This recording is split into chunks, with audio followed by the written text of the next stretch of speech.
أعوذ بالله من الشيطان الرجيم. بسم الله الرحمن الرحيم.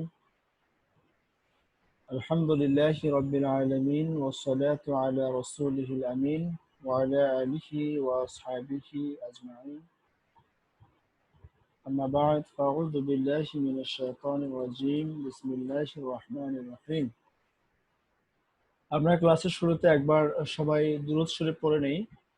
আল্লাহুম্মা সাল্লি আলা মুহাম্মাদ ওয়া আলা আলি মুহাম্মাদ كما صليت على إبراهيم وعلى آل إبراهيم إنك حميد مجيد. اللهم بارك على محمد وعلى آل محمد كما باركت على إبراهيم وعلى آل إبراهيم إنك حميد مجيد. আমরা আলহামদুলিল্লাহ আজকে আমাদের তাফসীর ক্লাসের দ্বিতীয় ক্লাস। আমরা প্রথম যে সেমিস্টারের কথা আপনাদেরকে বলেছি সেখানে উলুমুল কোরআনটা আমরা থিওরি ক্লাসে পড়ছি এবং দ্বিতীয় সেমিস্টারে গিয়ে আমরা ইনশাআল্লাহ উসুলুত তাফসীর শিখব। তারপরের সেমিস্টারে গিয়ে আমরা বালাগাতুল কোরআন শিখব এবং শেষ সেমিস্টারে গিয়ে আমরা ইনশাআল্লাহ আন্ডারস্ট্যান্ডিং কোরআন বা কোরআনের ভিতরের যে রহস্যগুলো আছে সেগুলো নিয়ে আমরা বিশ্লেষণ শিখব ইনশাআল্লাহ। তো আজকের দ্বিতীয় ক্লাস এবং এটি উলুমুল কোরআনের একটি অংশ। আমরা উলুমুল কোরআনের বিষয়গুলো আস্তে আস্তে পড়ছি এবং শুরুর দিকে স্বভাবতই আমরা খুবই সহজ এবং খুবই কমন যে কন্টেন্ট গুলো সেগুলো নিয়ে আলাপ করছি। তো প্রথম দিকে এই সহজ সহজ আলোচনাগুলো শুনে আপনাদের অনেকের কাছে মনে হতে পারে যে এগুলো খুবই কমন এবং এগুলো আপনারা জানেন।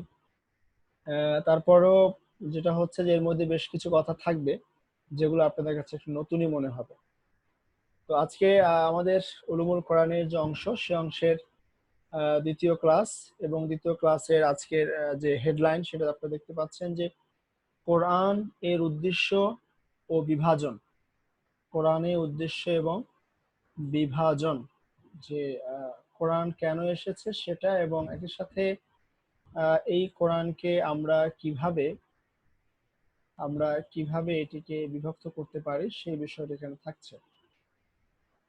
তো কোরআনের উদ্দেশ্য কি আমরা তার আগে একটু বলে নিই যে গত ক্লাসের একটা পরীক্ষা আমরা দিয়েছি আপনাদেরকে। ওই হোপ যে আপনারা সেই পরীক্ষাটা অংশ নিয়েছেন। একজন অবশ্য আমি দেখার সুযোগ পেয়েছি, আলহামদুলিল্লাহ, বেশ দারুণ। আমি যেটা আশা করি যে আপনারা যে শীট আমরা আপনাদের সরবরাহ করতেছি লেকচার শীট, সেটা আপনারা ভালো করে পড়বেন, একটু দাগিয়ে দাগিয়ে পড়বেন, কলম টেনে টেনে পড়বেন। কারণ আমি সব কথা বলতে পারছি না ক্লাসে, এটা আসলে সম্ভব হচ্ছে না। তো আপনারা যদি একটু পড়ে নেন বাসাতে তাহলে ইনশাআল্লাহ আপনারা অনেকগুলো কথা পেয়ে যাবেন। কারণ আমি পার্সোনালি শীটগুলো তৈরি করার পিছনে চেষ্টা করছি আপনাদের সকল ধরনের প্রশ্ন উত্তর যেন শীটের মধ্যে পেয়ে যান সেরকম করে সাজাতে। সো ওটা আপনারা একটু পড়বেন ইনশাআল্লাহ। আর যে তাফসিরের নোটগুলো আমি আপনাদেরকে দিচ্ছি সেটাও পড়বেন।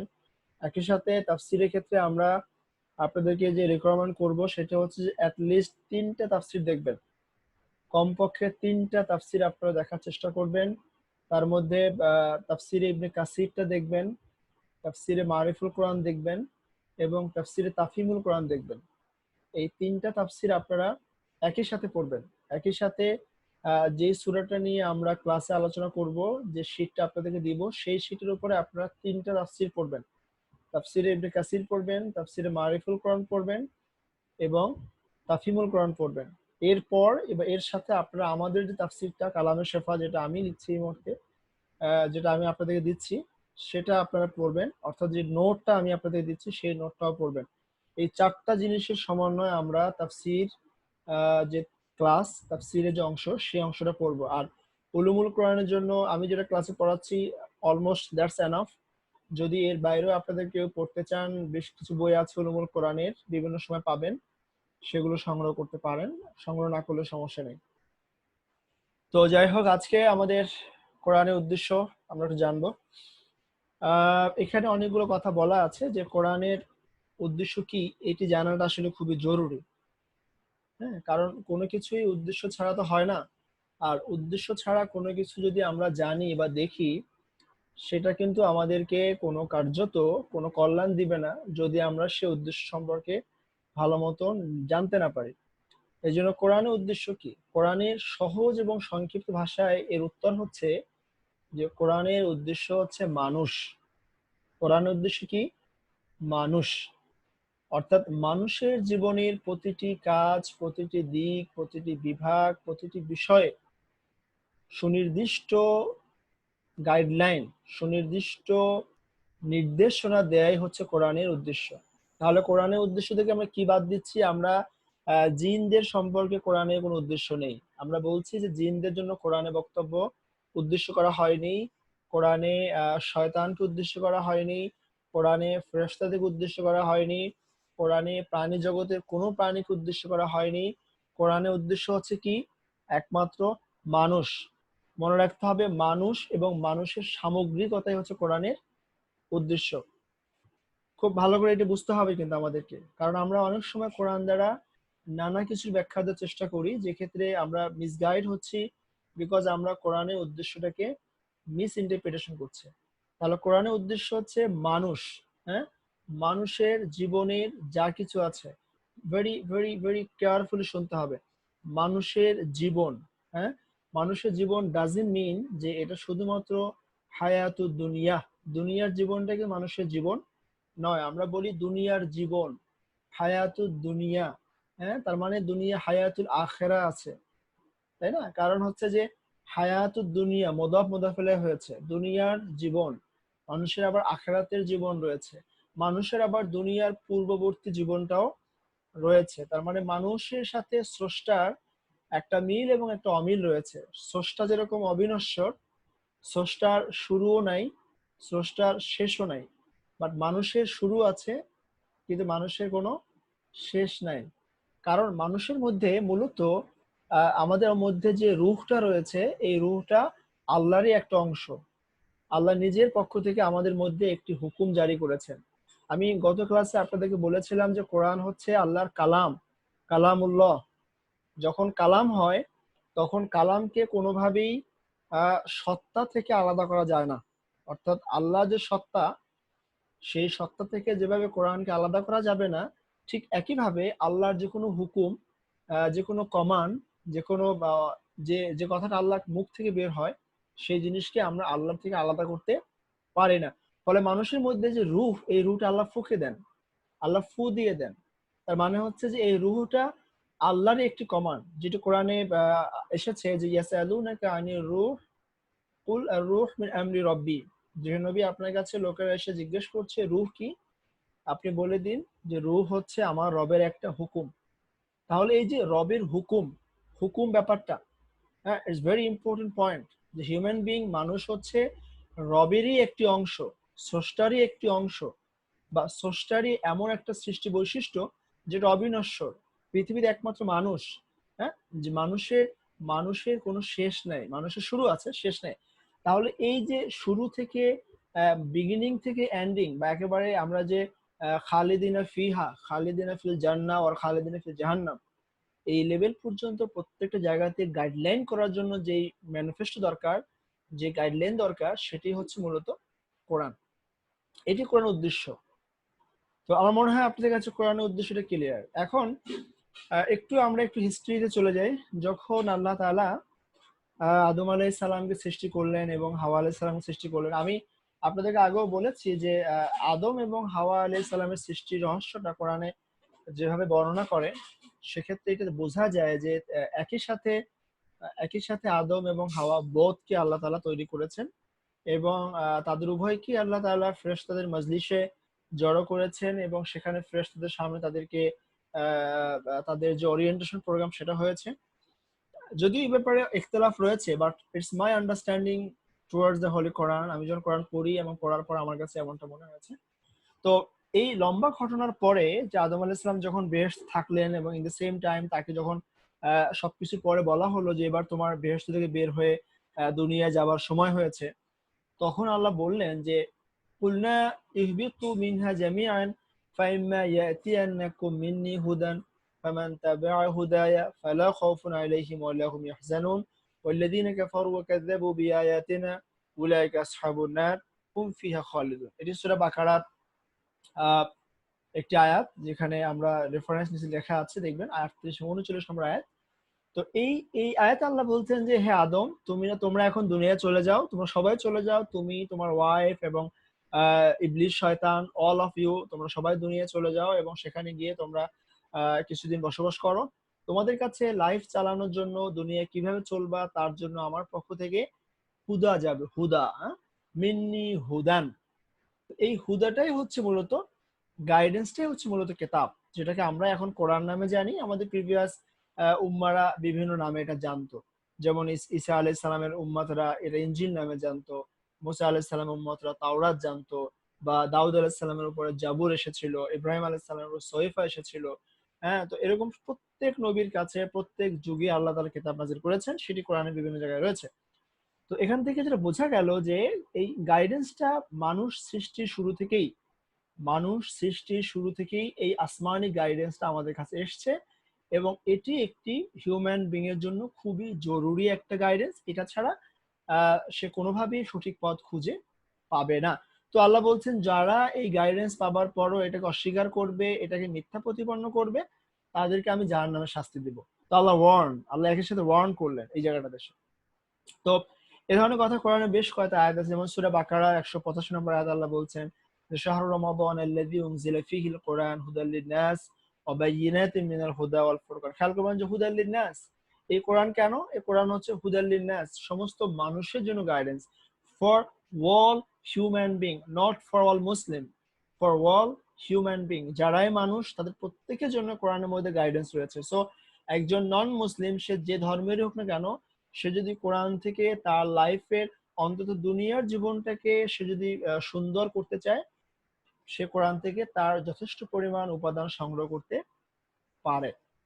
কারণ কোরআন আহ, এটা শুধুমাত্র মুসলমানদের জন্য নাজিল হয়নি, বাট অফকোর্স কোরআন থেকে সবচেয়ে বেশি বেনিফিটেড হতে পারে মুসলিমেরা, মুমিনেরা। এই কথা আল্লাহ বিভিন্ন আয়াতে আরো চমৎকার করে আল্লাহ বলছেন হুয়াল্লাযী ইউনাজ্জিলু আলা আবদিহি আয়াতিন বায়্যিনাত লিইখরিজাকুম মিনাজ যুলুমাতি ইলান নূর। কোরআন কেন এসেছে সে ব্যাপারে আল্লাহ আহ, এই আয়াতে আরো স্পষ্ট করে বলছেন যে আল্লাহ কোরআন এই জন্য পাঠিয়েছেন যাতে করে অন্ধকার থেকে, জুলুমাত থেকে, সমস্ত অন্ধকার থেকে মানুষদেরকে আলোতে আনতে পারেন। তার মানে হচ্ছে যাদের কাছে কোরআন নাই তারা কিতে আছে? অন্ধকারে আছে। যারা কোরআনের বাইরে রয়েছে, যারা আল্লাহর ওহির বাইরে রয়েছে, তারা কোথায় আছে? অন্ধকারে আছে। সে যত বড় পণ্ডিত হোক না কেন, দুনিয়ার জীবনে সে যত বড় সাকসেস হোক না কেন, সে দুনিয়াতে যত ক্ষমতা সম্পদের মালিক হোক না কেন, তার মধ্যে যদি ওহির জ্ঞান না থাকে, তার মধ্যে যদি ওহির অবস্থান না থাকে, তাহলে সে কিতে আছে?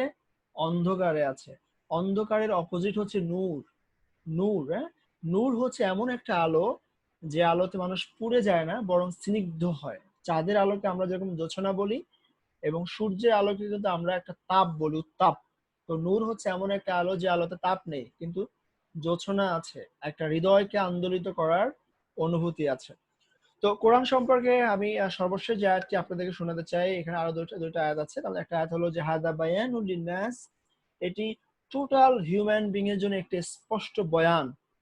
এটা পুরো মানব জাতির জন্য, এই পৃথিবীর 750 কোটি মানুষ এক্সিস্টিং ওয়ার্ল্ডে, এই সবার জন্য কোরআনটা হচ্ছে একটা বায়ান, ওয়া হুদান ওয়া মাউইজাতুন লিল মুত্তাকিন। বাট যারা আল্লাহকে ভয় করে, যারা সত্যকে মেনে চলতে চায়, তাদের জন্য এই কোরআনটা হচ্ছে একটা গাইডেন্স এবং উপদেশ।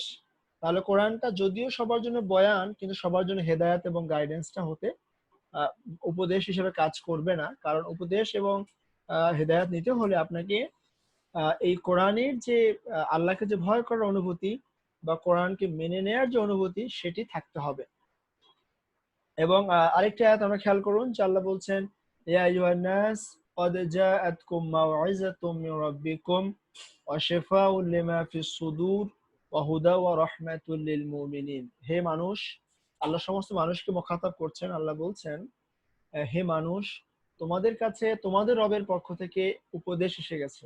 তোমাদের কাছে তোমাদের রবের পক্ষ থেকে উপদেশ বাণী এসে গেছে, এবং এর মধ্যে শেফা রয়েছে, লিমা ফিস সুদূর, মানুষের অন্তরের মধ্যে যে ব্যাধি রয়েছে, মানুষের অন্তরের মধ্যে যে কষ্ট রয়েছে, মানুষের অন্তরের মধ্যে যে রোগ রয়েছে, সেই সবের শেফা হচ্ছে কোরআন। তাহলে কোরআনের একটা নাম হচ্ছে শেফা। কোরআনের একটা নাম কি? শেফা বলা হয় কোরআনকে। অহুদান ও রহমাতুন লিল মুমিনিন, মুমিনদের জন্য এটা গাইডেন্স হবে এবং একই সাথে একটা দয়া অনুগ্রহের কারণ হবে। তো এই শেফা শব্দটা খুব ইন্টারেস্টিং, এবং আমি পার্সোনালি আমার যে তাফসীর লেখার যে প্রকল্পটা, সেখানে আমরা কালামের শেফা বলছি আমাদের তাফসীরের নামটা। কালামের শেফা মানে হচ্ছে শেফার কালাম, মানে কোরআনের যে বাণী, যে বক্তব্য, সেটি হচ্ছে আমাদের বক্তব্য। বাট সেক্ষেত্রে আমরা শেফা শব্দটাকে ব্যবহার করছি এবং কালাম বলছি, কারণ কোরআনটা আল্লাহর কালাম। তো এই যে এখানে অনেকগুলো কথা, আয়াতগুলো আমরা যে আয়াতগুলো এতক্ষণ দেখলাম, সেখানে আমরা আল্লাহকে অনেক কিছু দেখতে পাচ্ছি, যে কোরআন একটা নূর, যেটা অন্ধকার থেকে মানুষকে আলোতে আনার জন্য এসেছে। কোরআন একটা গাইডেন্স, এটা হুদান, এটা রহমাত, এটা মাওয়াজাতুন। হ্যাঁ, তো কোরআনের এই জিনিসগুলো হচ্ছে ইন্টারেস্টিং, এবং এই সবগুলো ব্যাপারই হচ্ছে মানুষের জন্য নিবেদিত, মানুষের জন্যই এই বিষয়গুলো কাজ করবে। ফলে কোরআনের উদ্দেশ্য হচ্ছে মানুষ। তো আমি কোরআনে বিভিন্ন আয়াতগুলো থেকে এই কথাটা আপনাদেরকে বোঝানোর চেষ্টা করলাম, যে কোরআনের উদ্দেশ্য হচ্ছে মানুষ। তো এবারে আসুন আমরা একটু দেখতে চাই যে কোরআনের আলোচনার ব্যাপ্তিটা কত বড়। মানে কোরআন মানুষের কতটুকু লাইফ নিয়ে কথা বলতে চায়। এটা এই জন্য বলছি যে এই মুহূর্তে আহ মুসলমানদের মধ্যে এরকম অনেকটা টেন্ডেন্সি আছে, বিশেষ করে আধুনিক মনা মুসলমান যারা আছে, যারা নিজেদেরকে প্রগতিশীল মনে করেন, তারা অনেক সময় বলতে চান যে কোরআন, ইসলাম, আল্লাহ, রাসূল, এই সমস্ত বিষয় মানুষের ব্যক্তি জীবনের সাথে কানেক্টেড। মানুষের কালেকটিভ জীবনে, বিশেষ করে সমাজ জীবনে, রাষ্ট্র জীবনে এই জিনিসগুলো মানাটা আসলে এটা সম্ভব না, অথবা এই জিনিস মানার দরকার নেই। এই ধরনের একটা সাইকোলজি আমাদের মুসলমানদের মধ্যে সামহাও আস্তে আস্তে তৈরি হচ্ছে। তো এই এই বিষয়টা আমরা দেখতে চাই যে কোরআন এটাকে আসলে কিভাবে মূল্যায়ন করে। তো কোরআন, আল্লাহ তাআলা এটা বলছেন যে ওয়ানাজ্জালনা আলাইকাল কিতাবা তিবয়ানান লিকুল্লি শাই, আমি এমন একটা কিতাব তোমাদের জন্য নাজিল করেছি যেখানে প্রত্যেকটি জিনিসের ব্যাপারে আমি পূর্ণাঙ্গ আলোচনা তুলেছি। কোরআন এমন একটা জিনিস যে ব্যাপারে প্রত্যেকটা জিনিসের ব্যাপারে পূর্ণাঙ্গ আলোচনা আল্লাহ করেছেন মুসলমানদের জন্য। তাহলে আমরা বুঝি যে কোরআনে মানুষের চলার জন্য যা যা দরকার, মানুষের জীবনের প্রত্যেকটা ব্যক্তিতেই কোরআনে বক্তব্য আছে। মা মা ফারাতনা ফিল কিতাবি মিন শাই, এই কিতাবের মধ্যে কোনো কিছু আমি লিখতে বাদ দেই নাই, কোনো কিছুই লিখতে আমি বাদ দেই। বিশেষ করে বিদায় হজের সময় যখন আল্লাহ রাসূল তার এই প্রায় ১০০ লক্ষ সাহাবাদের নিয়ে এক বিশাল মহাসম্মেলন করলেন, সেখানে আল্লাহ রাসূল স্পষ্ট করে বললেন, ওই দিন আল্লাহ রাসূলের ওই সমাবেশে আল্লাহ তাআলা পরিষ্কার করে নাজিল করলেন যে আল ইয়াউমা আকমালতু লাকুম দীনাকুম ওয়া আতমামতু আলাইকুম নি'মাতি ওয়া রাদিতু লাকুমুল ইসলাম দীনা, যে তোমাদের জন্য আজকে তোমাদের দিনকে, তোমাদের লাইফে চলার জন্য এই ইসলামটাকে আমি কমপ্লিট করে দিলাম। হ্যাঁ, আকমালতু কামেল করে দিলাম, পরিপূর্ণ করে দিলাম। তাহলে আমরা এখানে দেখতে পাচ্ছি যে ইসলাম পরিপূর্ণ হয়েছে। এবং কোরআনে আরেক জায়গায় এসেছে যে আতামুরুনা নাস বিল বিররি, তোমরা কোরআনে কিছু অংশ মেনে নিবে আর কিছু অংশ অস্বীকার করবে। এভাবে অনেক কথা রয়েছে। সুতরাং হিউম্যান লাইফে, মানব জীবনের পুরো ব্যাপ্তিটাই কোরআন দ্বারা পরিচালিত হবে, এটি হচ্ছে কোরআনের দাবি। তাহলে কোরআনের ব্যাপ্তিটা হচ্ছে মানব জীবনের পুরোটাই, অর্থাৎ মানুষের জীবনে যা যা আছে, মানুষ যা যা করে, সবকিছুতে কোরআন এবং হাদিসের বক্তব্য রয়েছে। এখন সে বক্তব্যটা কিভাবে আছে সেটা আমরা পরে দেখবো ইনশাআল্লাহ। বাট আজকে আমরা এটুকু জানবো যে কোরআনের ব্যাপ্তিতে পুরো মানব জীবনটাই রয়েছে। তো এই ছিল আমাদের কোরআনের উদ্দেশ্য এবং এটার ব্যাপ্তি। তো আজকে আমাদের দুটো অংশ আছে এই থিওরি ক্লাসের। আরেকটি হচ্ছে কোরআনের পরিভাষাগত বিভাজন। আমরা এটা জানি যে সবকিছু একটা পরিভাষা থাকে। তো কোরআনেও বেশ কিছু পরিভাষা রয়েছে যেগুলোর সাথে আমরা অলমোস্ট পরিচিত, কিন্তু সেগুলোর একটু ধারণা আমাদের থাকা দরকার। কোরআনের সবচেয়ে গুরুত্বপূর্ণ এবং বহুল ব্যবহৃত পরিভাষার নাম হচ্ছে আয়াত। হ্যাঁ, আমরা আয়াত দেখতে পাচ্ছি। এই আয়াতকে নরমালি আমরা আয়াত বলতে কোরআনে এক একটি বাক্যকে বুঝি, যে একটি বাক্য যেটা কয়েকটা শব্দ মিলে তৈরি হয়, এরকম একটি বাক্যকে আমরা বুঝি এটা হচ্ছে আয়াত। তো কয়েকটা শব্দ মিলে একটা আয়াত তৈরি হয়। যদিও আয়াত শব্দের আরেকটা অর্থ হচ্ছে নিদর্শন। আয়াত শব্দের অর্থ হচ্ছে নিদর্শন। কোরআনে যখন আয়াত শব্দ দেখবেন, আপনারা সব জায়গায় কিন্তু কোরআনে আয়াত ডাজন্ট মিন যে এটি একটা বাক্যকে বোঝাচ্ছে, বরং কোরআনে আয়াতের অধিকাংশ অর্থই হচ্ছে নিদর্শন। কোরআনে যখন আয়াত দেখবেন তখন দেখবেন সেটা নিদর্শন হিসেবে আল্লাহ ব্যবহার করছেন। তো আয়াত, প্রত্যেকটা আয়াতই নিদর্শন, এবং বিশেষ করে কোরআনে যত আয়াত রয়েছে সবগুলোই আল্লাহ তাআলা একটা করে নিদর্শন। তো কোরআনে কতগুলো আয়াত রয়েছে? এটি এটি খুবই ইন্টারেস্টিং একটা প্রশ্ন, এই কারণে যে আমাদের সমাজে যেটা প্রচলিত সেটা হলো ৬,৬৬৬। এই মতটি বা এই এই এই ওপিনিয়নটি আমরা সবাই জানি বা সবাই খুব বহুল প্রচলিত। কিন্তু কোরআনে যদি আপনি সবগুলো আয়াতকে গণনা করেন তাহলে দেখবেন আয়াতের সংখ্যা হলো ৬,২৩৬টি। ৬,২৩৬টি। প্রায় এখানে অনেকগুলো না আয়াতের কিন্তু আমাদের একটা প্রায় ঘাটতি পড়ে গেল। এই যে ৬,২৩৬টি আয়াত, সেখানে আমরা ৬,৬৬৬ আয়াত বলছি। এই যে আয়াতের এরকম বিভাজন, শুধু এটুকুই নয়, আর অনেকগুলো মত আছে। আয়াতের সংখ্যা নিয়ে বিভিন্ন সাহাবার বিভিন্ন ওপিনিয়ন রয়েছে, স্কুল অফ থট গুলোর ভিন্ন ভিন্ন ওপিনিয়ন রয়েছে। বাগদাদ কেন্দ্রিক যে সমস্ত আলেমরা ছিলেন তাদের এক ধরনের গণনা রয়েছে, কুফা কেন্দ্রিক যারা ছিলেন তাদের আরেক ধরনের গণনা রয়েছে, মদিনার সাহাবাদের আরেক ধরনের গণনা রয়েছে।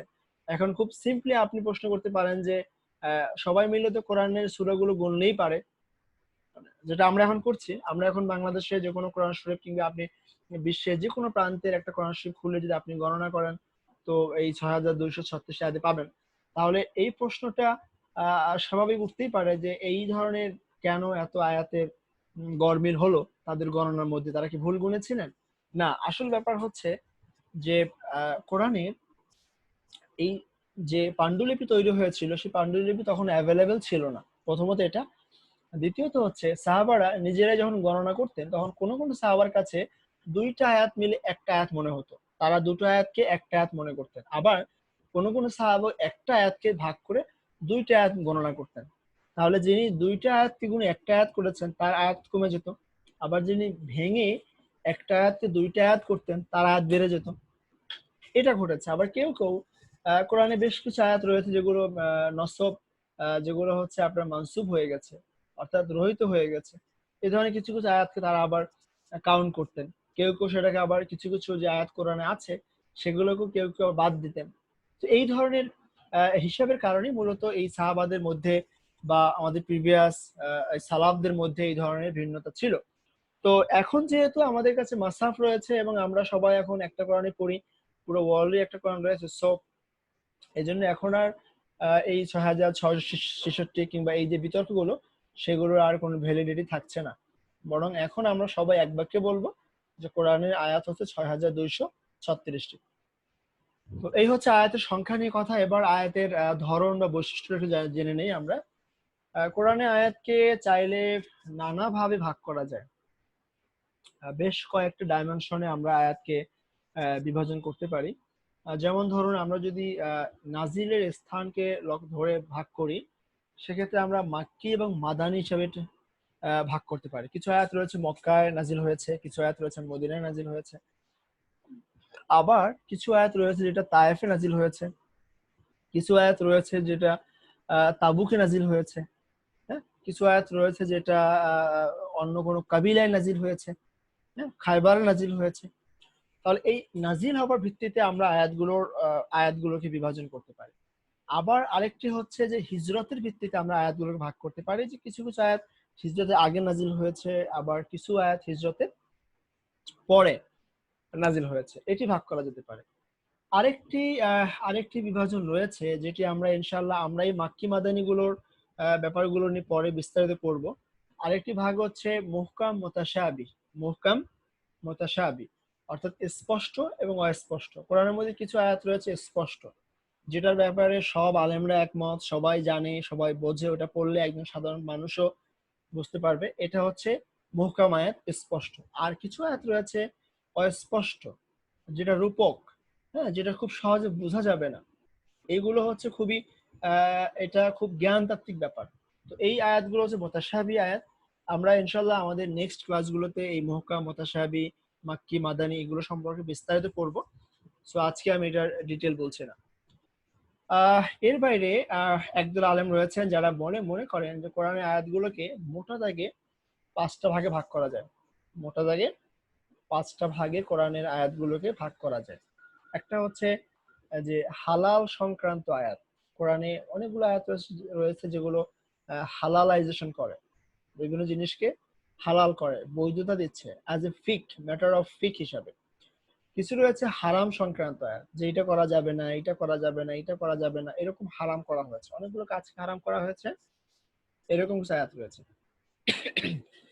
এর বাইরে একটা বড় অংশ আয়াত রয়েছে মুহকাম বিষয়ক আয়াত, যেটা স্পষ্ট বর্ণনা, বিভিন্ন বিষয়ের বর্ণনা করা হচ্ছে এবং সেটা পরিষ্কার কথা হচ্ছে। আর কিছু আছে মুতাশাবিহ আয়াত, এবং একটা বড় অংশ আয়াত রয়েছে আমসাল বা ঘটনা নির্ভর, বিভিন্ন নবীর ঘটনা, বিভিন্ন জাতির ঘটনা, বিভিন্ন স্থানের ঘটনা, এই ঘটনা নির্ভর বেশ কিছু আয়াত কোরআনে রয়েছে। এই 5 ভাগে কোরআনে আয়াতগুলোকে ভাগ করা হয়। সো যাই ঘটুক, কোরআনে এইভাবে অনেকগুলো আয়াত আমরা দেখব, যে আয়াত মানে হচ্ছে তাহলে একটা বাক্য, এবং হচ্ছে কোরআনের এই বাক্যের সংখ্যা আমরা বলছি 6236টি। হ্যাঁ, এবং আয়াতকে নানা ভাগে ভাগ করা যেতে পারে। তো আয়াতের পরে যেটা আসবে সেটা হচ্ছে রুকু। রুকু হচ্ছে কোরআনের সবচেয়ে ইম্পর্টেন্ট আর একটা বিভাজন।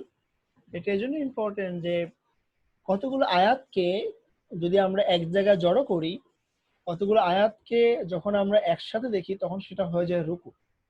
তার মানে কিছু আয়াতের সমষ্টিকে বলা হবে রুকু। অর্থাৎ যখন অনেকগুলো আয়াত একই বিষয়ে কথা বলে, একই বক্তব্যের আয়াত, যে বক্তব্যগুলোর যে আলোচনাটা একই বিষয়ের হবে, সেই একই বিষয়ের আলোচনাগুলো যে একটা প্যারাগ্রাফে নিয়ে আসার নাম হচ্ছে রুকু। রুকুকে আমরা বাংলাতে প্যারাগ্রাফ বা অনুচ্ছেদ বলতে পারি। তো কোরআনে মোট 540টি রুকু রয়েছে। কোরআনে মোট 540টি রুকু রয়েছে। সবচেয়ে বেশি রুকু রয়েছে সূরাতুল বাকারাতে 40টি। সূরা বাকারার 286 আয়াতের মধ্যে রুকু হচ্ছে 40টি, এবং শেষের দিকে সূরাগুলোতে একটা সূরাতে একটা মাত্র রুকু করে ভাগ করা হয়েছে। তো এই যে রুকুর বিভাজনটা, এটা কবে থেকে কোরআনে এই রুকু ভিত্তিক ভাগ করা হয়েছে সেটা আসলে বলাটা যাচ্ছে না এক্স্যাক্টলি, তবে সাহাবাদের সময় থেকে এটা চালু হয়েছে। ধারণা করা হয় যে এটি ওসমান রাদিয়াল্লাহু আনহু যখন তিনি কোরআনকে সংকলন করলেন, তখন তিনি এই রুকুর যে বিভাজন তিনি এটা করলেন। এটি ধারণা করা হয়, অনুমান করা হয় যে এটা তার সময় হয়েছিল। তো এটাকে রুকু নাম দেওয়া হলো কেন, এটা একটা ইন্টারেস্টিং। এর কারণ হচ্ছে যে সাধারণত এই একটা বিষয়ের আয়াতগুলোকে তেলাওয়াত করার পর ইমাম সাহেব বা নামাজি তার রুকুতে যান। অর্থাৎ এক রাকাতে যে পরিমাণ কোরআন তেলাওয়াত করেন সেটা হচ্ছে প্রায় এক রুকু সমান, বা ওই এক বিষয়ের যে আয়াতগুলো আছে সেগুলো পড়ে তারপরে রুকুতে যান। এখন আমাদের দেশে আসলে এটা খুব আজীব ব্যাপার, কারণ আমাদের দেশে এই জিনিসটা সাধারণত আলেম ওলামারা তো অনেকে বোঝেনও না যে উনি কি পড়তেছেন, উনি কোন সূরা পড়ছেন, এই সূরার কি মিনিং, এই মুহূর্তে উনি কোন যা পড়ছেন তার অর্থ কি, উনি এগুলো বোঝেন না। ফলে উনি আসলে রুকুর এই হিসাবটা ধরতে পারেন না। হ্যাঁ, এই জন্য দেখবেন অনেক সময় একটা চলমান বক্তব্য চলছে, উনি মাঝখানে থেমে রুকুতে চলে গেছেন। এই ধরনের অনেক গল্প আছে, আমরা অনেক গল্প তো শুনেছি। আমি একটা গল্প এরকম শুনেছিলাম যে আরবের এক লোক, একজন ইন্ডিয়ান, উনি হচ্ছেন আরবে নামাজ পড়াচ্ছিলেন, আর ওনার পিছনে আরবি ভাষা লোকেরা নামাজ পড়ছিল একদিন। তো উনি একবার সূরা ইউসুফ তেলাওয়াত করতে করতে, যেখানে সে ইউসুফ আলাইহিস সালাম কূপের মধ্যে পড়ে গেলেন, আহ, আহ, যখন হচ্ছে যে ইউসুফ আলাইহিস সালাম কূপের মধ্যে পড়ে গেলেন, তো উনি ওখানে এসে রুকুতে চলে গেলেন। তো পরের রাকাতে উঠে নরমালি উনি আর ওই সূরা ইউসুফ থেকে তেলাওয়াত না করে ভিন্ন একটা সূরাতে তেলাওয়াত করলেন। তো নামাজ শেষে এক আরব বলছেন যে ইমাম সাহেব হুজুর, আপনি যে নবীকে যে কুয়ায় ফেলে রাখছিলেন, ইউসুফ আলাইহিস সালামকে, তাকে তো তুললেন না কুয়া থেকে। ঠিক আছে, এখন ব্যাপারটা হচ্ছে যে ইউসুফ আলাইহিস সালাম যে কুয়ায় পড়ে গেছে, এইটা তো ইমাম সাহেব টের পায় নাই, এটা ওই মুসলিদে টের পাইছে, কারণ মুসলিদ আরবি জানে। তো এই জন্য হচ্ছে যে যখন আপনি আরবিটা জানবেন, তখনই মূলত এই রুকুর বিষয়টা ধরাটা সহজ হবে। আমাদের সমাজে তারাবির নামাজে দেখবেন যে পড়া হয় পৃষ্ঠা হিসাবে। হ্যাঁ, কিন্তু হচ্ছে যে যদি আহ, আহ, রুকু হিসেবে পড়া হয়, তাহলে কিন্তু 27 রমজানের মধ্যে আমাদের পুরো কোরআনটা হেফজ করা সম্ভব। যদি শোনা যাচ্ছে না, আমার মাইক্রোফোন। যদি যদি রুকু হিসেবে পড়া হয়, যদি আমরা এই 540 রুকুকে 20 দিয়ে ভাগ করি, তাহলে আমরা 27 ভাগফল পাই। তার মানে 27 দিনে এই তারাবিতে আমরা কোরআনটা খতম করতে পারি। তাতে প্রতি রাকাতে 1 রুকু সমান পড়লেই হবে। এবং তখন কি হবে, তখন অর্থ ঠিক থাকবে এবং একজন মুসল্লির পিছনে দাঁড়িয়ে দাঁড়িয়ে যে অর্থ বোঝে তার খুব ভালো লাগবে, কারণ সে একটা বক্তব্য একবার শুনে এবার রুকুতে যেতে পারতেছে। তো এই জিনিসটা আমরা আমাদের সমাজে হয় না, এটা আসলে দুঃখজনক। তো এখানে আমি আপনাদেরকে আরেকটি বিষয় শেয়ার করছি,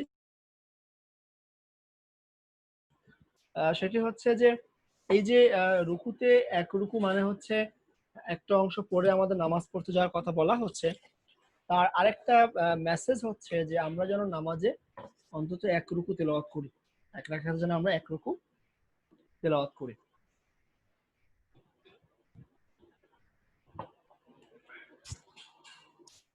আচ্ছা, এরপরে আরেকটি পরিভাষা হচ্ছে পাড়া। আমরা পাড়া নামে চিনি, যদিও আরবিতে পাড়া বলা হয় না, আরবিতে বলা হয় জুজ। জুজ, হ্যাঁ, জুজ আম্মা, আমরা বলি আমপাড়া, হ্যাঁ, আমপাড়া, আসলে জুজ আম্মা।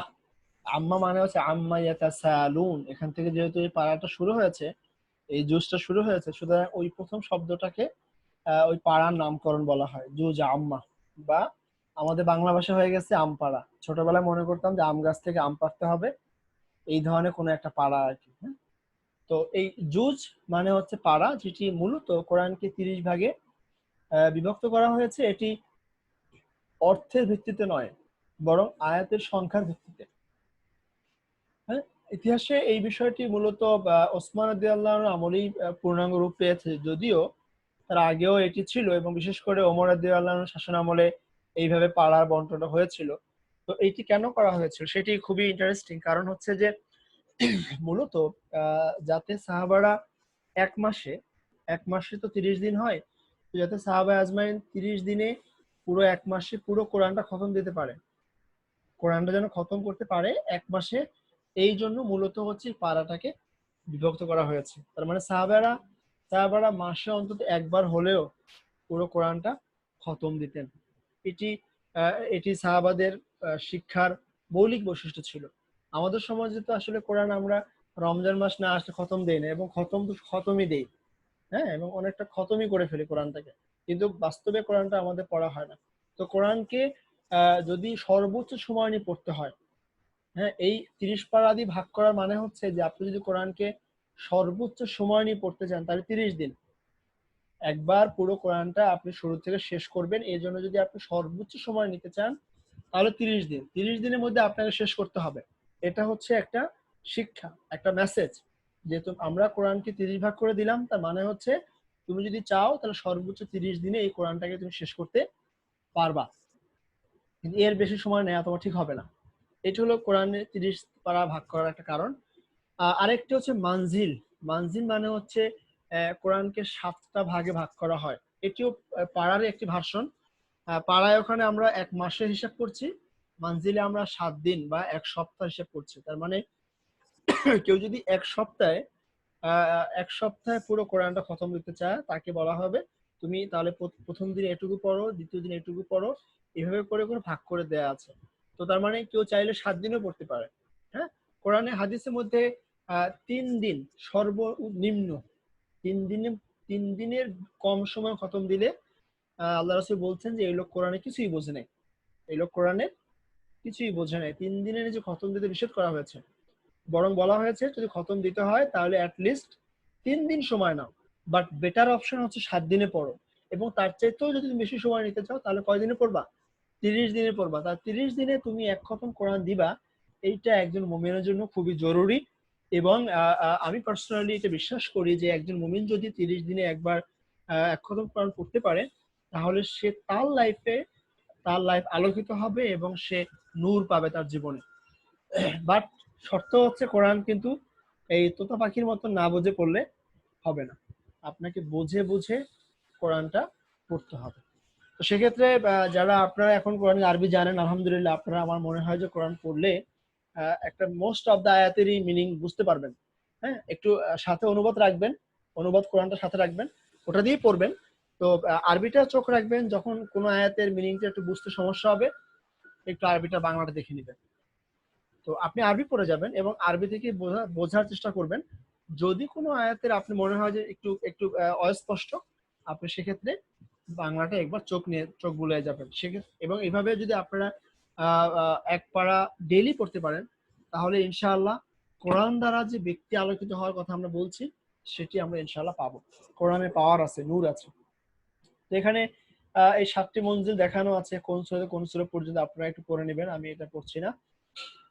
এই হচ্ছে আমাদের বিষয়। এরপর আরেকটু আলোচনার মধ্যে দিয়ে আজকের আমাদের এই থিওরি ক্লাস শেষ হবে। এটি বোধহয় আজকের ক্লাসটা একটু বড় হচ্ছে। ইনশাআল্লাহ আমাদের সূরা ইখলাসে তাফসীর হবে, ছোট তাফসীর হবে ইনশাআল্লাহ। তো কোরআন পাঠ করার নীতিটা কি? আমরা এতক্ষণ জানলাম যে কোরআনের উদ্দেশ্য কি, কোরআনের পরিধি কতটা, আলোচ্য বিষয়ে কোরআনের বিভাজনগুলো কেমন, পরিভাষা, এবং এখন দেখব যে কোরআনের পাঠের নীতিটা কি, অর্থাৎ কোরআন পাঠ কিভাবে করতে হয়। এটা খুবই খুবই আলোচনা বিষয় এবং খুবই গুরুত্বপূর্ণ বিষয়। আমাদের সমাজে মানুষ কোরআন পড়ে স্রেফ না বুঝে এবং এই পড়ার পিছনে সত্য কথা বলতে যে জানার কোনো ইচ্ছা, বোঝার কোনো ইচ্ছা, হৃদয়ঙ্গম করার কোনো ইচ্ছা আমাদের মধ্যে নেই। আমরা শুধুমাত্র সওয়াব পাওয়ার ইচ্ছা চাই। মাত্র কয়টা সওয়াব? 10 নেকি। অথচ যদি আমি কোরআনটা বুঝে পড়ি, তাহলে 700, 7 লাখ, 7 কোটি সওয়াব হতে পারে। কারণ আল্লাহ বলছেন যে আমি বাড়িয়ে দিতে পারি বেগয়ের হিসাব ছাড়া। তাহলে এই যে প্রচুর পরিমাণ সওয়াব পাওয়ার সুযোগ রয়েছে, সেখান থেকে আমরা ওই 10 নেকিতে সন্তুষ্ট হচ্ছি। কারণ কি? কারণ আমরা জানি না যে কোরআনটা কিভাবে পড়তে হয়। তো প্রথম কথা হচ্ছে, কোরআন পড়ার জন্য আমাদেরকে যেটা করতে হবে সেটি হচ্ছে শয়তানের ধোঁকা থেকে আল্লাহর কাছে আশ্রয় চাইতে হবে। এটি কোরআনে বলা হয়েছে যে খুবই এটি আজীব ব্যাপার যে আপনি যদি নামাজ পড়েন, আল্লাহ বলেন নাই যে নামাজের আগে তুমি শয়তানের হাত থেকে আশ্রয় চাও, বা আপনি যদি অন্য যে কোনো ইবাদত করেন না কেন, এটি বলা হয়নি। কিন্তু যদি আপনি কোরআন পড়তে যান, আল্লাহ বলছেন যে ফাস্তাইজ বিল্লাহ, ইযা ক্বরাআতাল কোরআন ফাস্তাইজ বিল্লাহি মিনাশ শাইতানির রাজিম। যখনই তুমি কোরআন পাঠ করবে, অভিশপ্ত শয়তানের হাত থেকে আশ্রয় চেয়ে নাও আল্লাহর কাছে। কারণ শয়তান আর যাই হোক কোরআনকে সহ্য করতে পারে না। কারণ জানে কোনো মানুষের যদি ভিতরে কোরআন ঢুকে যায়, যে ঘরে কোরআন ঢুকবে সেই ঘরে শয়তান ঢুকতে পারে না। তাহলে কোরআন এবং শয়তান কখনো একসাথে থাকতে পারে না। এই জন্য যখনই কোরআন পড়া হবে, তখনই আমাদের দায়িত্ব হচ্ছে আমরা শয়তানের আশ্রয় থেকে আল্লাহর কাছে, শয়তানের অসওয়াসা বা শয়তানের প্রভাব থেকে আল্লাহর কাছে আশ্রয় চেয়ে নেব। 2 নম্বর কাজ হচ্ছে আমাদেরকে বিসমিল্লাহ পড়ে পড়া শুরু করতে হবে। আল্লাহর নামে আমাদেরকে কোরআন পড়তে হবে। কারণ এটি কোরআন যখন নাজিল হয়, তখন শুরুতে এই কথা নাজিল হয়েছে যে ইকরা বিসমি রাব্বিকাল্লাযী খালাক, যে তুমি তোমার স্রষ্টার নামে পড়ো। এবং নবীজি বলেছেন যে যদি কোনো কাজ বিসমিল্লাহ ছাড়া শুরু হয়, তো সেই কাজটা বরকত শূন্য হয়ে যায়, সে কাজে আল্লাহর কোনো জিম্মা থাকে না। আমি সূরা ফাতিহা তাফসিরে বিসমিল্লাহর যে ব্যাখ্যাগুলো এবং বিসমিল্লাহর যে ভাব বা এর যে মেসেজ, সেগুলো অনেকগুলো বলেছি, আপনারা একটু দেখে নেবেন। সেখানে বেশ কিছু পয়েন্ট আপনারা পেয়ে যাবেন বিসমিল্লাহ কেন ইম্পর্টেন্ট। তো 3 নম্বর পয়েন্ট হচ্ছে যে ধীর স্থির ভাবে বুঝে বুঝে কোরআন পাঠ করতে হবে। এটা সবচেয়ে গুরুত্বপূর্ণ একটি পয়েন্ট। ধীর স্থির ভাবে পড়তে হবে, তাড়াহুড়া নেই। কোরআন পড়ার ক্ষেত্রে কোনো তাড়াহুড়া নেই। এক পারা শেষ করতেই হবে, আমাকে এক খতম দিতেই হবে, এটা জরুরি না। জরুরি হচ্ছে আমি যদি 10টা পৃষ্ঠা পড়ি, আমি যদি 10টা আয়াত পড়ি, তাহলে 10 আয়াতে আমি কি বুঝলাম সেই জিনিসটি বোঝাই জরুরি।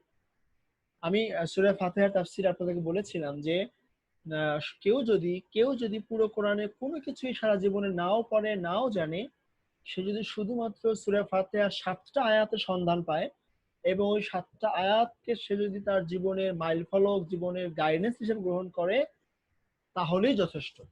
তাতেও সে আল্লাহর সন্তুষ্টি পেয়ে যাবে।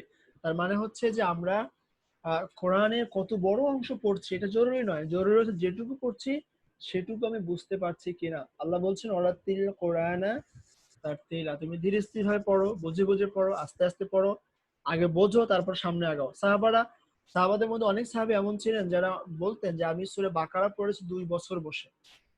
শুধু একটা সূরা বাকারা পড়েছি 2 বছর বসে। আমি বাকারার শেষ না করে আলে ইমরানে যাই নাই, আলে ইমরান পড়ে নেই।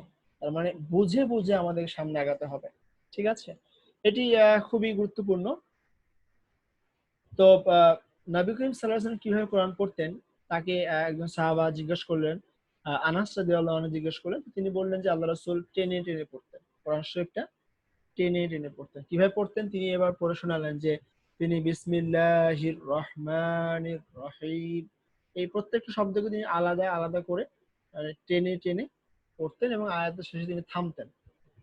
মানে আল্লাহ রাসূলের প্রত্যেকটা শব্দ স্পষ্ট বোঝা যেত যে এই শব্দটা আল্লাহ রাসূল বলছেন, এবং একটু টেনে টেনে পড়তেন যাতে করে প্রত্যেকটা শব্দ ধরা যায়।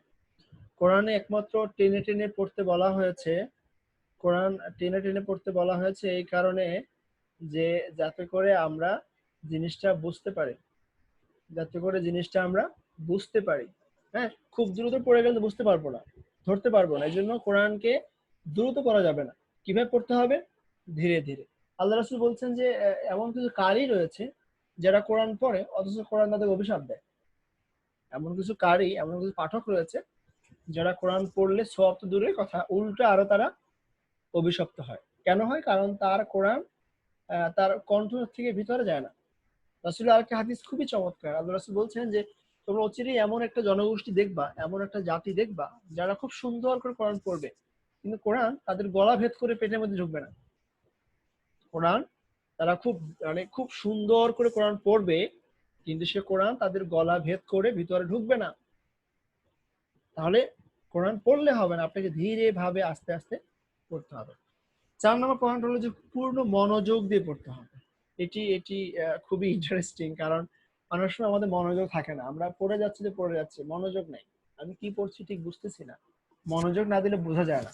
ওই জন্য কোরআন বলছে ইযা কুরিয়াল কোরআন ফাসতামিউ লাহু, যখন তোমরা কোরআন পড়ো বা কোরআন পড়া হয় তোমাদের সামনে, তখন তোমরা চুপ হয়ে যাও, চুপ করে শোনো। ওয়াংসিতু, এবং চুপ থাকো। লাআল্লাকুম তুরহামুন, এভাবে তোমরা রহম পাবে, কল্যাণ পাবে। তাহলে কোরআন যখন পড়া হবে তখন একটা সাইলেন্ট মুড চাই। কোরআন পড়ার জন্য খুব আহ, খুব কোনো একটা কোলাহলপূর্ণ জায়গায় কোরআন পড়াটা ঠিক নয়, বা প্রচুর লোকজন বসে আছে আপনি কোরআন পড়তেছেন এমনটা করাটা ঠিক নয়। বরং একটু নিরিবিলি জায়গা, যেখানে নিরিবিলি পরিবেশ, নিরিবিলি টাইমিং ধরে আমাদের এই কোরআনটা পড়তে হবে। কারণ কি?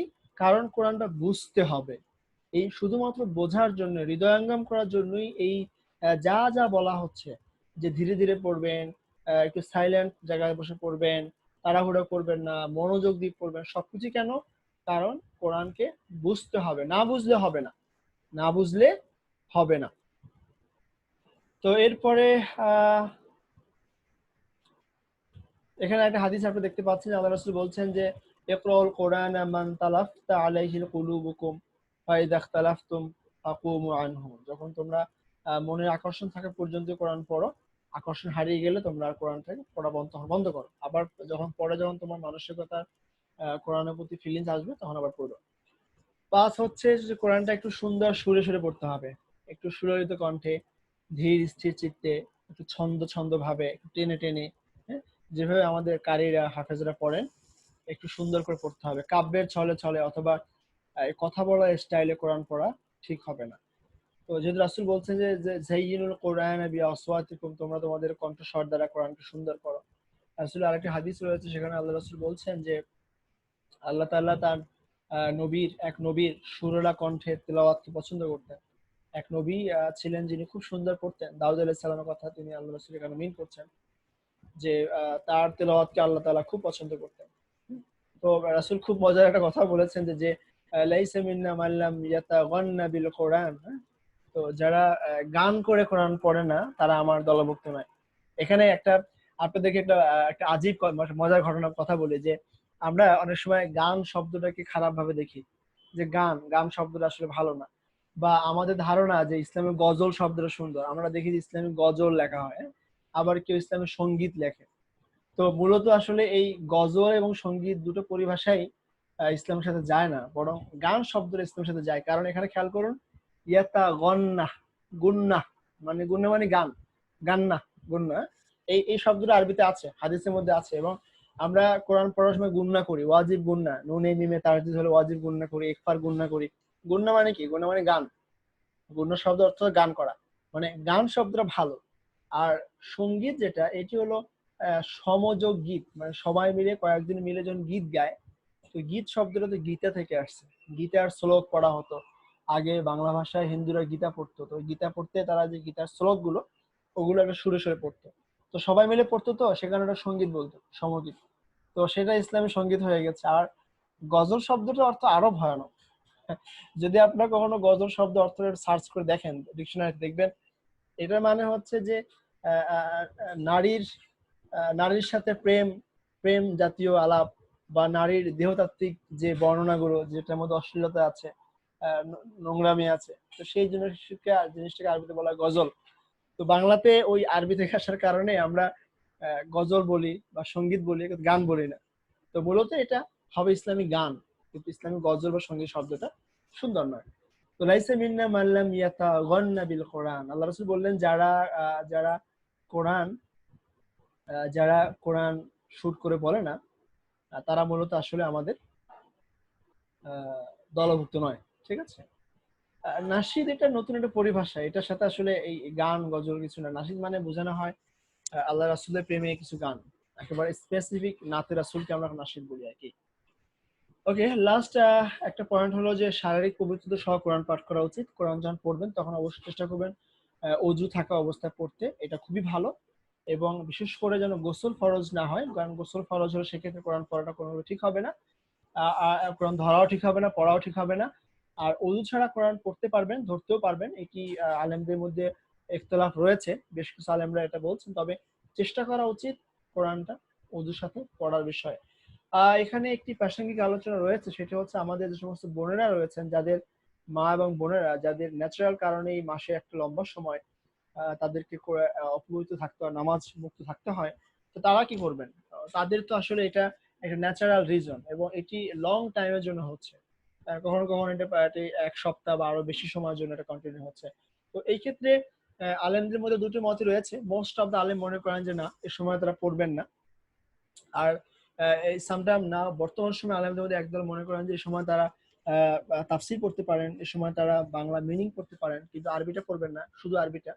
আবার কেউ কেউ মনে করেন যে তাদের এই অবস্থাটা যেহেতু ন্যাচারাল একটা রিজন, এবং এটা ফর এ লং টাইম, এবং একজন মানুষের জীবনে দেখা যায় যে এটি যদি আমরা বলি যে বছরে প্রায় ৩-৪ মাস সময়, মানে 12 মাসের হিসাব করলে আমরা যদি মাসের 1/4 তাকে কাউন্ট করি, তাহলে কিন্তু আমরা বছরে 4 মাস সময় দেখতে পাচ্ছি তাকে। এটা তো এই বিষয়টার কারণে এটি তার মানে বছরে 4 মাস সময় যদি কেউ অসুস্থ থাকে, তাহলে তার কেউ যদি আপনার 60 বছর হায়াত পায়, তাহলে দেখা যাবে যে এর মধ্যে সে প্রায় 15-20 বছর সময় অসুস্থ ছিল।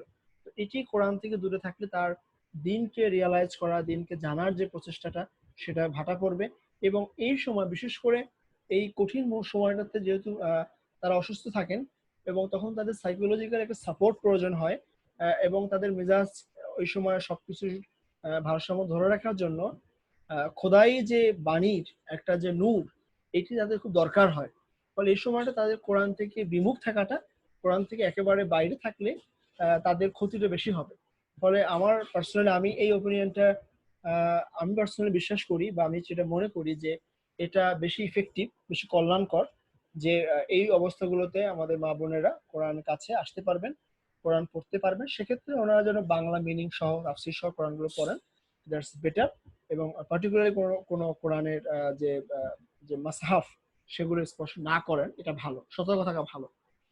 ওকে, সবচেয়ে আরো দুটো পয়েন্ট রয়ে গেছে। একটা হলো যে একটু ভোরে ফজর দিয়ে কোরআন পড়বেন, কারণ কোরআন এটা বলছে যে কোরআনুল ফাজর, ইন্না কোরআনুল ফাজরি কানা মাশহুদা, যে তোমরা ফজর দিয়ে কোরআনটা বেশি পড়বা, কারণ সেই সময় মানুষের চিন্তা ভালো থাকে, মানুষের মনটা ভালো থাকে, ফ্রেশ থাকে।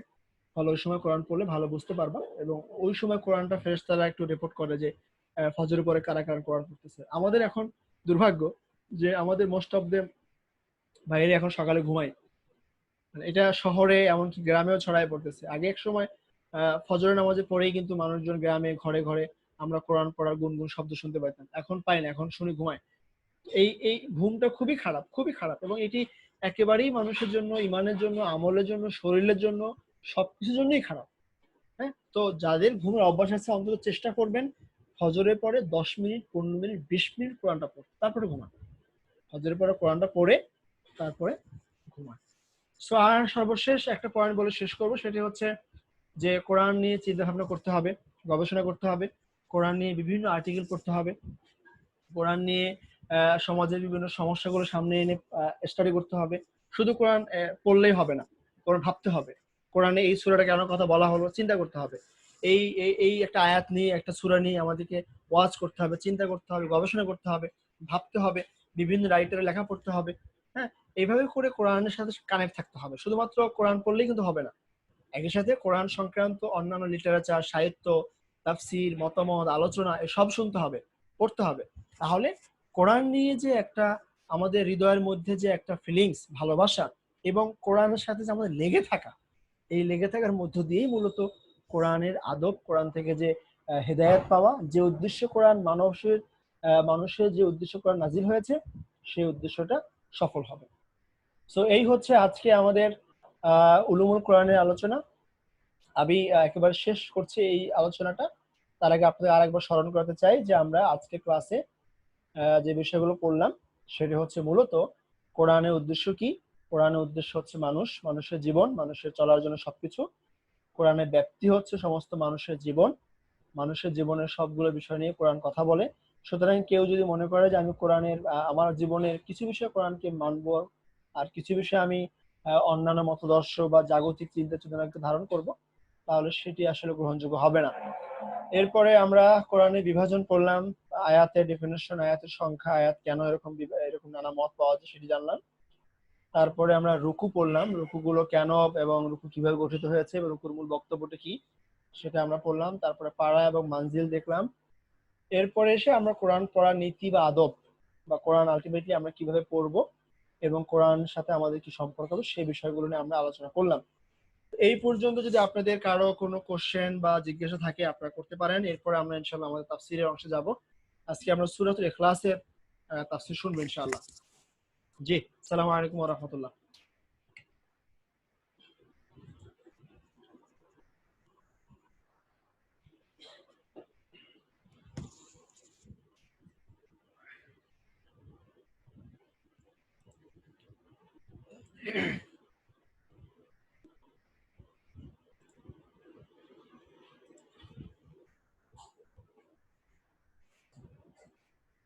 যদি কারো প্রশ্ন থাকে বলতে পারেন।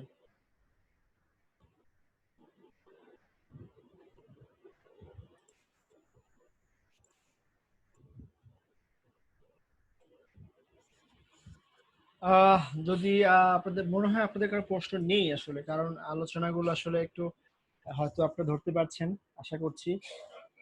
তো এবারে আমি একটু চলে যাব, আমরা তাফসীর চলে যাচ্ছি। আজকে আমরা সূরাতুল ইখলাস পড়ছি। আমরা বিগিনিং করেছিলাম সূরাতুল ফাতিহা দিয়ে। আমি জানি না আপনারা সূরা ফাতিহাটা আমার যে তাফসীরের নোটটা দেওয়া হয়েছে সেটা পড়েছেন কিনা। তো তাফসীরের ক্লাসের শুরুতে আমি আবারও আরেকবার আপনাদেরকে স্মরণ করে দিতে চাই যে তাফসীরের ক্ষেত্রে আপনারা 4টা তাফসীর ফলো করবেন। 4টা তাফসীর সর্বমোট। অর্থাৎ আমাদের এই তাফসীরটা সহ, হ্যাঁ, 4টা তাফসীর ফলো করবেন। প্রথম তাফসীর হচ্ছে তাফসীর ইবনে কাসিরটা পড়বেন। ইবনে কাসির কেন পড়বেন? কারণ সেখানে আপনারা অনেক হাদিস পাবেন। ইবনে কাসিরে হাদিস পাবেন। এটি ক্লাসিক্যাল তাফসীরের মধ্যে একটি ভালো তাফসীর। ইবনে কাসির এটি বাংলাতে পাওয়া যায়, পিডিএফ পাওয়া যায়। আপনারা নিশ্চয়ই পিডিএফ অনেকের কাছে আছে, না হলে আমরা ইনশাআল্লাহ দিয়ে দিব আপনাদেরকে। 2 হচ্ছে আপনারা মারিফুল কোরআন পড়বেন। মারিফুল কোরআন কেন পড়বেন? কারণ এটি সহজ ভাষায় উপমহাদেশের যে ফিকহি আলোচনা, মাযহাবের আলোচনা এটি সেখানে পাবেন, এবং এখানে বেশ কিছু আরবি ভাষাগত আলোচনা পাবেন সেখানে। সো আপনারা মারিফুল কোরআনটা পড়বেন।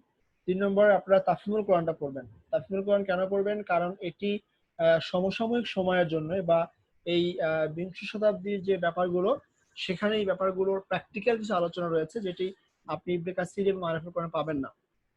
ফলে এটা পড়তে হবে। আর আমাদের এই যে কালামে শেফার, বা আমি যে তাফসিরটা লিখছি এই মুহূর্তে, এই তাফসিরটা আপনারা পড়বেন। এটি হচ্ছে একেবারে লেটেস্ট ভার্সনের তাফসির, এবং এটি মূলত এর মধ্য দিয়ে আমরা কোরআনকে বর্তমান সময়ের সাথে রিলেট করে এবং খুব তাত্ত্বিক আলাপের বাইরে এসে কোরআনকে জীবন ঘনিষ্ঠ করে, আমার জীবনের সাথে কোরআন কি মেসেজ দিতে চায়, বা এই কোরআন থেকে আমি কি শিখতে পারি, আমার লাইফে কি শিক্ষা রয়েছে, বা আমার কি আছে কোরআনের মধ্যে, সেই জিনিসটি আমি খোঁজার চেষ্টা করি। ফলে ইনশাআল্লাহ আপনারা এই তাফসীর থেকেও অনেক তথ্য, অনেক আইডিয়া, অনেক কনসেপ্ট পাবেন। এবং এখানে আমরা সাধারণত প্রিভিয়াস এই তাফসীরগুলো ইবনে কাসির, মারিফুল কোরআন, তাফহিমুল কোরআন এবং আরো বেশ কিছু তাফসীরের যে আলোচনা, সবগুলো আলোচনাকেই সামনে রেখে আমরা বর্তমান সময়ের সাথে সমসাময়িক আলোচনার সাথে এই তাফসিরটা লিখছি। আপনারা দেখতে পাচ্ছেন তাফসিরের যে নাম, সে নামই বলা আছে যে আল কোরআনের সমসাময়িক তাফসির। এটি আসলে প্রাচীন কালের নয়, বরং বর্তমান সময়ের সমস্যা সম্ভাবনা নিয়ে আমরা কথা বলতে চাই। কারণ আমরা কোরআন আমাদের জন্য এবং আমরা বর্তমান সময়ে বসবাস করি, সুতরাং আমাদের সমস্যাগুলি কোরআন থেকে সমাধান করতে হবে। 200 বছর আগে, 500 বছর আগে, কিংবা 1000 বছর আগে বা 1400 বছর আগের কোনো একটা সমস্যা হয়েছিল, সেই সমস্যাটা সমাধান করার জন্য যে আলোচনা হয়েছে, সেই আলোচনা কিন্তু আমার সাথে খুব বেশি যায় না। বরং আমি যে সমাজে বাস করি, আমি যে দেশে বাস করি, আমি যে যে সময়ে বাস করি, এই সময়ের, এই সমাজের, এই দেশের মানুষের সাথে, সমস্যার সাথে কোরআন কিভাবে ডিল করা যায়, এই জিনিসটা আমাদের শিখতে হবে, যেহেতু এটা আমাদের দরকার। ফলে আমরা এই কোরআনের তাফসিরের মধ্যে, আমাদের তাফসিরের মধ্যে আমরা চেষ্টা করতেছি বর্তমান সময়ের এই একদম লেটেস্ট টাইমে, এই মুহূর্তে আমি আমার লাইফে যে প্রবলেমগুলো ফেস করতেছি, সেই প্রবলেমগুলোই মূলত কোরআন এই সূরাতে কিভাবে সলভ করা যায় সেটি আমরা দেখতে চাই ইনশাআল্লাহ। তো আমাদের তাফসীরের কয়েকটা ধারণা আছে। প্রথম হচ্ছে যে আমরা সাধারণত নাজিলের সিরাতটাকে পর্যালোচনা করি। অর্থাৎ যখন এই সূরাটা নাজিল হয় মক্কায় বা মদিনায়, তখন সেখানকার পরিবেশ কেমন ছিল, সেখানকার অবস্থা কেমন ছিল, সেখানকার জিও পলিটিক্স কেমন ছিল, সেখানকার গ্রুপ পলিটিক্স বা ইনসাইড পলিটিক্স, আউটসাইড পলিটিক্স, সে সময় দাওয়াতের কি অবস্থা ছিল, মুসলমানদের কি অবস্থা ছিল, কাফেরদের কি অবস্থা ছিল, কাদের কাদের মধ্যে সম্পর্ক হচ্ছিল, কাদের কাদের মধ্যে শত্রুতা হচ্ছিল, এই পুরো চিত্রটাই আমরা আপনাদের সামনে এই সিরাতের পর্যালোচনার মধ্যে নিয়ে আসি, যাতে করে আপনি ওই কনটেক্সটকে বুঝে বর্তমান সময়ের কনটেক্সটকে কম্পেয়ার করে একটা ধারণা পেতে পারেন। দ্বিতীয় পয়েন্ট হচ্ছে যে আমরা যদি কোনো প্রেক্ষাপট থাকে, মানে যে প্রেক্ষাপটে সূরাটা নাজিল হচ্ছিল ওই সময়ে, এবং ওই প্রেক্ষাপটের সাথে বর্তমান সময়ের প্রেক্ষাপটকে একটা লিঙ্ক করে দিয়ে একটা আলোচনা থাকবে। এরপরে আমরা আয়াতের টিকা এবং আলোচনাগুলো করব ইনশাআল্লাহ। তো আমি আবারও বলি যে আমরা দেখুন, আমরা আসলে এই 1.5 ঘন্টা ক্লাসে দুটা সাবজেক্ট, একটা হচ্ছে উসুল পড়ানো এবং আবার তাফসীর পড়ানো। It's so difficult. এবং কোরআনে একটা সূরা নয়, একটা আয়াত নিয়েও কিন্তু 1.5 ঘন্টা 2 ঘন্টা ওয়াজ করা যায়, এত কথা লুকিয়ে আছে কোরআনের মধ্যে। সো আমি সব কথা তো বলতে পারবো না। আপনারা অবশ্যই এই নোটটা পড়ে নেবেন, এবং এই নোটটা যখন পড়বেন একটু কলম দিয়ে দাগিয়ে দাগিয়ে পড়বেন। যদি কারো সুযোগ থাকে পিডিএফটা প্রিন্ট করে নেবেন, আর যদি সুযোগ না থাকে সেক্ষেত্রে আপনি একটু নোট খাতায় লিখে লিখে পড়বেন, যেখান থেকে আপনি এই পয়েন্টগুলো পেয়েছেন, যেটা আপনার কাছে নতুন মনে হয়েছে বা আপনার কাছে ভালো লেগেছে। হ্যাঁ, সেই জিনিসগুলো আপনারা একটু দাগিয়ে দাগিয়ে পড়বেন। তো সূরা ইখলাস, শুরুতে একটু বলে নেই যে এই সূরাটার নামটা ইখলাস খুব মজার একটা নাম। কিন্তু ইখলাস মানে হচ্ছে খুলুসিয়াত। আমরা জানি যে যে কোনো কাজের জন্যই কিন্তু খুলুসিয়াত খুব ইম্পর্টেন্ট। আল্লাহ তাআলা মানুষের চেহারা, মানুষের সৌন্দর্য এগুলো দেখেন না, আল্লাহ মানুষের অন্তর দেখেন। হ্যাঁ, হাদিসের মধ্যে আবু হুরায়রা এই হাদিস বর্ণনা করছেন যে ইন্নাল্লাহা লা ইয়ানজুরু ইলা আজসামিকুম ওয়ালা ইলা সুওয়ারিকুম, যে আল্লাহ তাআলা তোমাদের চেহারা, তোমাদের সৌন্দর্য, শারীরিক গঠন, তোমাদের গায়ের রং, তোমাদের এগুলো দেখেন না। ওয়ালাকিন ইয়ানজুরু ইলা কুলুবিকুম ওয়া আমালিকুম, বরং আল্লাহ তাআলা তোমাদের কুলুব, মানে তোমাদের অন্তরের মধ্যে কি আছে আল্লাহ সেটি দেখেন, এবং তোমাদের আমলগুলো আল্লাহ দেখতে চান। তাহলে আল্লাহ প্রথম কি দেখেন? আল্লাহ প্রথম দেখেন ইখলাস, পরে কি দেখেন? পরে দেখেন আমল। তার মানে যদি কারো ইখলাস ঠিক থাকে, তখন তার আমলটা আল্লাহ একসেপ্ট করবেন। আর যদি ইখলাস ঠিক না থাকে, তাহলে আমল কোনো গ্রহণযোগ্য হবে না। এজন্য রিয়া আর নাস, মানুষকে দেখানোর যে প্রবণতাটা, এটি আল্লাহ পছন্দ করেন না। যে সূরা মাউনে আল্লাহ বলছেন যে তারা ইয়ারাউনান নাস, তারা মূলত মানুষকে দেখানোর জন্যই আমল করে, নামাজ পড়ে। হ্যাঁ, এটি আল্লাহর কাছে গ্রহণযোগ্য হবে না। রাসূলের একটা হাদিস রয়েছে খুব ইন্টারেস্টিং, এটি ছোটবেলা পড়ানো হতো প্রায় মক্তবে, যে আখলিস দীনাকা ইয়াকফিকাল আমালুল কলিল। আখলিস দীনাকা, তুমি তোমার দ্বীনকে খালেস করো, তুমি তোমার দ্বীনকে খালেস করো, তুমি একনিষ্ঠভাবে আল্লাহর জন্য তোমার দ্বীনকে মোতাওয়াজ্জু করো। তাহলে তুমি যদি অল্প আমলও করো, খুব সামথিং আমলও করো, দ্যাটস এনাফ তোমার মুক্তির জন্য। বাট তুমি হিউজ আমল করতেছো কিন্তু তোমার দ্বীন খালেস না, তোমার অন্তরটা আল্লাহর জন্য খালেস না, তোমার অন্তরের মধ্যে অন্য অন্য কিছু জিনিস প্রত্যাশা করে, তাহলে এই আমল আল্লাহর কাছে গ্রহণযোগ্য হবে না। এজন্য আল্লাহর জন্য কাজ করাটা, আল্লাহর জন্য আমল করাটা হচ্ছে ইখলাসের শর্ত। তো আমরা সূরা ফাতিহার পর এই কারণেই এই ইখলাস সূরাটা আপনাদের সামনে নিয়ে এসেছি, কারণ এটি কোরআনের 1/3, রাসূল বলছেন 1/3, 1/3, এবং সাহাবাদের কাছে এই সূরাটা খুব পছন্দের ছিল। কিছু কিছু সাহাবারা এমন ছিলেন যে উনি শুধু এই সূরাটাই পড়তেন, নামাজে দাঁড়ালেই উনি আগে এই সূরা পড়ে নেবেনই, তারপর আরেকটা সূরা পড়তেন। তো এমনও হয়েছে যে একজন সাহাবী মসজিদে কুবায় উনি নামাজ পড়াতেন, তো উনি প্রতিদিন প্রতি বেলায় প্রতি ওয়াক্তে উনি সূরা ফাতিহা পড়তেন, ফাতিহার পরেই সূরা ইখলাস পড়তেন, এরপর আরেকটা সূরা পড়তেন। তো এইভাবে পড়ার কারণে তার মুসল্লিদের একটা বড় অংশ তার বিরুদ্ধে মানে প্রতিবাদ করলো, বললো আপনি এমনটা কেন করেন? তো তিনি বললেন তোমাদের ভালো না লাগলে আমার ইমাম থেকে সরাই দাও, আমার ইমামতি করার দরকার নেই, কিন্তু আমি এটা করবই। তো তখন তারা আসলে তাকে সরাতে পারলো না, কারণ তার চাইতে বড় আলেম ওই সময় কেউ ছিল না মসজিদে কোবায়। তো এই ঘটনাটা রাসূলের কাছে আসলো এবং আল্লাহ রাসূল তাকে জিজ্ঞেস করলেন যে তুমি এটা কেন করো, তুমি কেন এমনটা করো? তো তিনি বললেন যে ইয়া রাসূলুল্লাহ, আমি এই সূরাটাকে খুব ভালোবাসি, তো যেহেতু আমি সূরা ইখলাস খুব ভালোবাসি, সো আমি এই কারণে সববেলায় পড়ি। তো আল্লাহ রাসূল বললেন তোমার এই ভালোবাসাটাই তোমাকে বেহেশতে নিয়ে যাবে। সুবহানাল্লাহ, যে তুমি যে সূরা ইখলাস ভালোবাসো, এই ভালোবাসাটাই তোমাকে বেহেশতে নিয়ে যাবে, জান্নাতে নিয়ে যাবে। তার মানে সূরা ইখলাসের এই যে মানে গুরুত্ব, এটি মহত্ব, এটি হাদিসে অনেক কথা রয়েছে সূরা ইখলাস নিয়ে। আপনারা সেগুলো অনেকেই জানেন এবং এটা বিভিন্ন তাফসীরে পেয়ে যাবেন। তো যখন এটি নাজিল হয় এই সূরাটি, আমরা এটি কখন নাজিল হয়েছে, মক্কা না মদিনায়, এটা নিয়ে কিছু বিতর্ক রয়েছে, তবে সাধারণভাবে ধারণা করা হয় এটি মক্কায় নাজিল হয়েছে।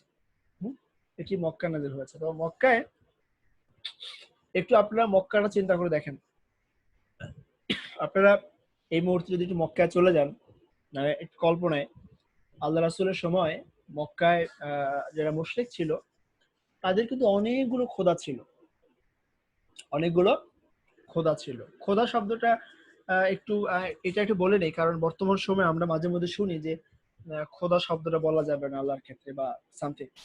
নিঃসন্দেহে আল্লাহর নাম খোদা নয়। আল্লাহর নাম কি নয়? খোদা আল্লাহর নাম নয়। আল্লাহর আসল নাম হচ্ছে আল্লাহ, আর এর বাইরে আল্লাহর অনেক গুণবাচক নাম রয়েছে। কিন্তু কোরআনে ইলাহ নামে একটা শব্দ আছে, ইলাহ। ইলাহ এটি আল্লাহর নাম নয়, এটি পরিচয়। ইলাহ হচ্ছে আল্লাহর একটা পরিচয়। তো এই ইলাহ শব্দের বাংলা অর্থ হচ্ছে খোদা বা উপাস্য। তো সে কারণে মক্কার লোকেরা আল্লাহকে বাদ দিয়ে আর অনেক ইলাহ ছিল, ওদের খোদা ছিল। তো তাদের সব খোদারাই কিন্তু দৃশ্যমান ছিল। খোদাদের চেহারা সুরাত ছিল, হাত পা ছিল, খোদাদের মানে সব খোদাদের মূর্তি ছিল।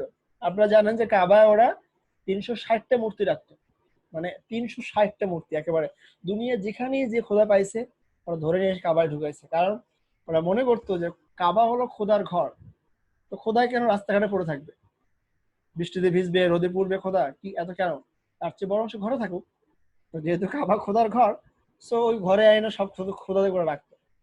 তো এই এখন ওদের খোদার কিন্তু একটা ফিজিক্যাল অবয়ব আছে। আবার খ্রিস্টানদের খোদা, তারা বলে ঈসা তাদের খোদা, মারিয়াম তাদের খোদা। তো ঈসার তো একটা ফিজিক্যাল অবয়ব ছিল। মুসা আলাহিসাল্লামের সাল্লামের পরে ইহুদিরা ওজায়ের নবীকে তাদের খোদা মনে করতো, খোদার পুত্র। তার মানে মুসলমান ছাড়া সব ধর্মের লোকদেরই কিন্তু খোদার একটা শারীরিক শেপ ছিল। এখন যখন মুসলমানরা এসে বলল যে আল্লাহ তো একজন নিরাকার, আল্লাহ কেমন আমরা জানি না, আল্লাহকে দেখা যায় না, আল্লাহ গায়েব, তখন সাধারণত মক্কার লোকেরা কানাঘুষা শুরু করলো, এটা আবার কেমন খোদা, এ কেমন খোদা, দেখা যায় না, বলা যায় না, কেমন জানি না, তা উনি কেমন, উনি কি খোদা, উনি আসলে কে? তখন অনেকেই এই খোদার পরিচয় নিয়ে একটু কনফিউশন হলো, কেউ কেউ জানতে চাইলো, কেউ জিজ্ঞেস করলো। হ্যাঁ, তখন আল্লাহ তাআলা তাদেরকে জানানোর জন্য মূলত এই সূরা ইখলাসটা অবতীর্ণ করলেন, এবং এখানে স্রষ্টা হওয়ার সমস্ত বৈশিষ্ট্য, কোয়ালিটি, যোগ্যতা এবং রিকোয়ারমেন্ট আল্লাহ তাআলা খুব চমৎকার ভাবে মাত্র 4টা আয়াতের মধ্যে বর্ণনা করে দিলেন। তো এরপরে এটার এইখানে আলোচনাগুলো করতে পারলে ভালো হতো, আমি জানি না প্রেক্ষাপটের বর্তমানে আলোচনাটা এটি খুবই খুবই ইন্টারেস্টিং, খুবই ইন্টারেস্টিং। তো আপনারা এটা পড়ে নিন, আমার মনে হয় আপনি পড়ে নিলে এটা বুঝতে পারবেন। এই তাফসীরের এই অংশটা প্রেক্ষাপট অতীত বর্তমান যেই প্রেক্ষাপটে তখন দাঁড়িয়ে ছিল, সেই প্রেক্ষাপটে একটা কথা মনে রাখবেন যে খোদার অস্তিত্ব ছাড়া, স্রষ্টার অস্তিত্ব ছাড়া পৃথিবীর কোনো সমাজ কোনো দিনও তৈরি হয়নি। পৃথিবীর প্রত্যেকটা মানবিক সমাজে স্রষ্টার অস্তিত্ব কোনো না কোনো ভাবে বর্তমান আছে। এমনকি যারা নাস্তিক, যে স্রষ্টা বিশ্বাস করে না, তার সমাজেও তার মধ্যেও স্রষ্টার প্রতি তার কোথাও না কোথাও তার মধ্যে স্রষ্টার অস্তিত্ব রয়েছে। কারণ মানুষ জন্মগতভাবেই স্রষ্টার প্রতি বিশ্বাস করতে বাধ্য। তো এই যে, কিন্তু স্রষ্টার বিশ্বের ধরনটা ডিফারেন্ট হয়েছে। এই কনফ্লিক্ট আরবে ছিল, এবং আরবে আপনারা আরেকটি বিষয় জানেন যে আরবের ওই সময় যেটা বললাম যে ওরা নানা কথা বিশ্বাস করতো, এবং ওদের গোত্রগুলো ছিল, ওরা আবার গোত্রভিত্তিক ছিল। আরবের লোকেরা সবাই গোত্রভিত্তিক বাস করতো। তো তখন নর্মালি আহ এটি এই আলোচনা আমরা এই সুরে না করি, ইনশাল্লাহ আমরা সামনে সুরে করবো, সুরে ফালাকের মধ্যে এটি। তো আজকে এখানে দেখতে পাচ্ছেন যে এটি গুরুত্ব নিয়ে অনেক কথা বলা আছে এখানে। তো এটি আপনারা আসলে পড়ে নেবেন, পড়ে নিলে এই বিষয়গুলো আপনার কাছে ক্লিয়ার হয়ে যাবে। পয়েন্ট ভিত্তিক যে কথাগুলো বলা আছে সেটা পড়বেন। এখানে অনেক কথা আমি বলেছি, বিশেষ করে বর্তমান সময়ে বর্তমান সভ্যতার এই বর্তমান বিশ্বের যে অবস্থা, সেই অবস্থায় সূরা ইখলাস কিভাবে দেখবেন, সভ্যতার জন্ম কিভাবে হয়, সভ্যতার বিকাশ কিভাবে হয়, একটি সংস্কৃতি কিভাবে তৈরি হয়, একটি জাতিসত্তার বিকাশ কিভাবে ঘটে, সেখানে সূরা ইখলাস কিভাবে ভূমিকা পালন করবে। এবং বর্তমানে যে খোদাহীন বিশ্ব সভ্যতা তৈরি হচ্ছে, যেখানে খোদার অস্তিত্বকে মিটিয়ে দেওয়া হচ্ছে, এই এই যে একটা একটা বস্তুবাদী সমাজ তৈরি করার চেষ্টা করা হচ্ছে, যেখানে ভোগবাদ মানসিকতা, পুঁজিবাদী মানসিকতা জন্ম নিচ্ছে, যেখান থেকে সেকুলারিজমের জন্ম হচ্ছে যে বিশ্ব ব্যবস্থায়, এখানে খোদাকে ছাঁটাই করার যে প্রকল্প চলছে, সেই জায়গায় দাঁড়িয়ে এই সূরাটি পড়া খুবই জরুরি। এবং এটি সত্যি কথা বলতে সূরা ইখলাস, ইখলাসকে আপনাকে অবশ্যই পড়তে হবে নতুন ভাবে, নতুন ভাবে বিশ্ব সভ্যতার সাথে সূরাটি মিলিয়ে মিলিয়ে পড়তে হবে। আমি সে আলোচনা যাব না আজকে, আপনারা ইনশাআল্লাহ একটু পড়ে নেবেন। আমি আশা রাখছি আপনারা পড়ে নিলেই বিষয়টা বুঝতে পারবেন। তো চলুন আমরা এবার সূরা ইখলাসের একটু অর্থটা খেয়াল করি। আউযু বিল্লাহি মিনাশ শাইতানির রাজীম। বিসমিল্লাহির রহমানির রহিম। কুল হুয়াল্লাহু আহাদ, আল্লাহুস সামাদ, লাম ইয়ালিদ ওয়া লাম ইউলাদ ওয়া লাম ইয়াকুল লাহু কুফুয়ান আহাদ।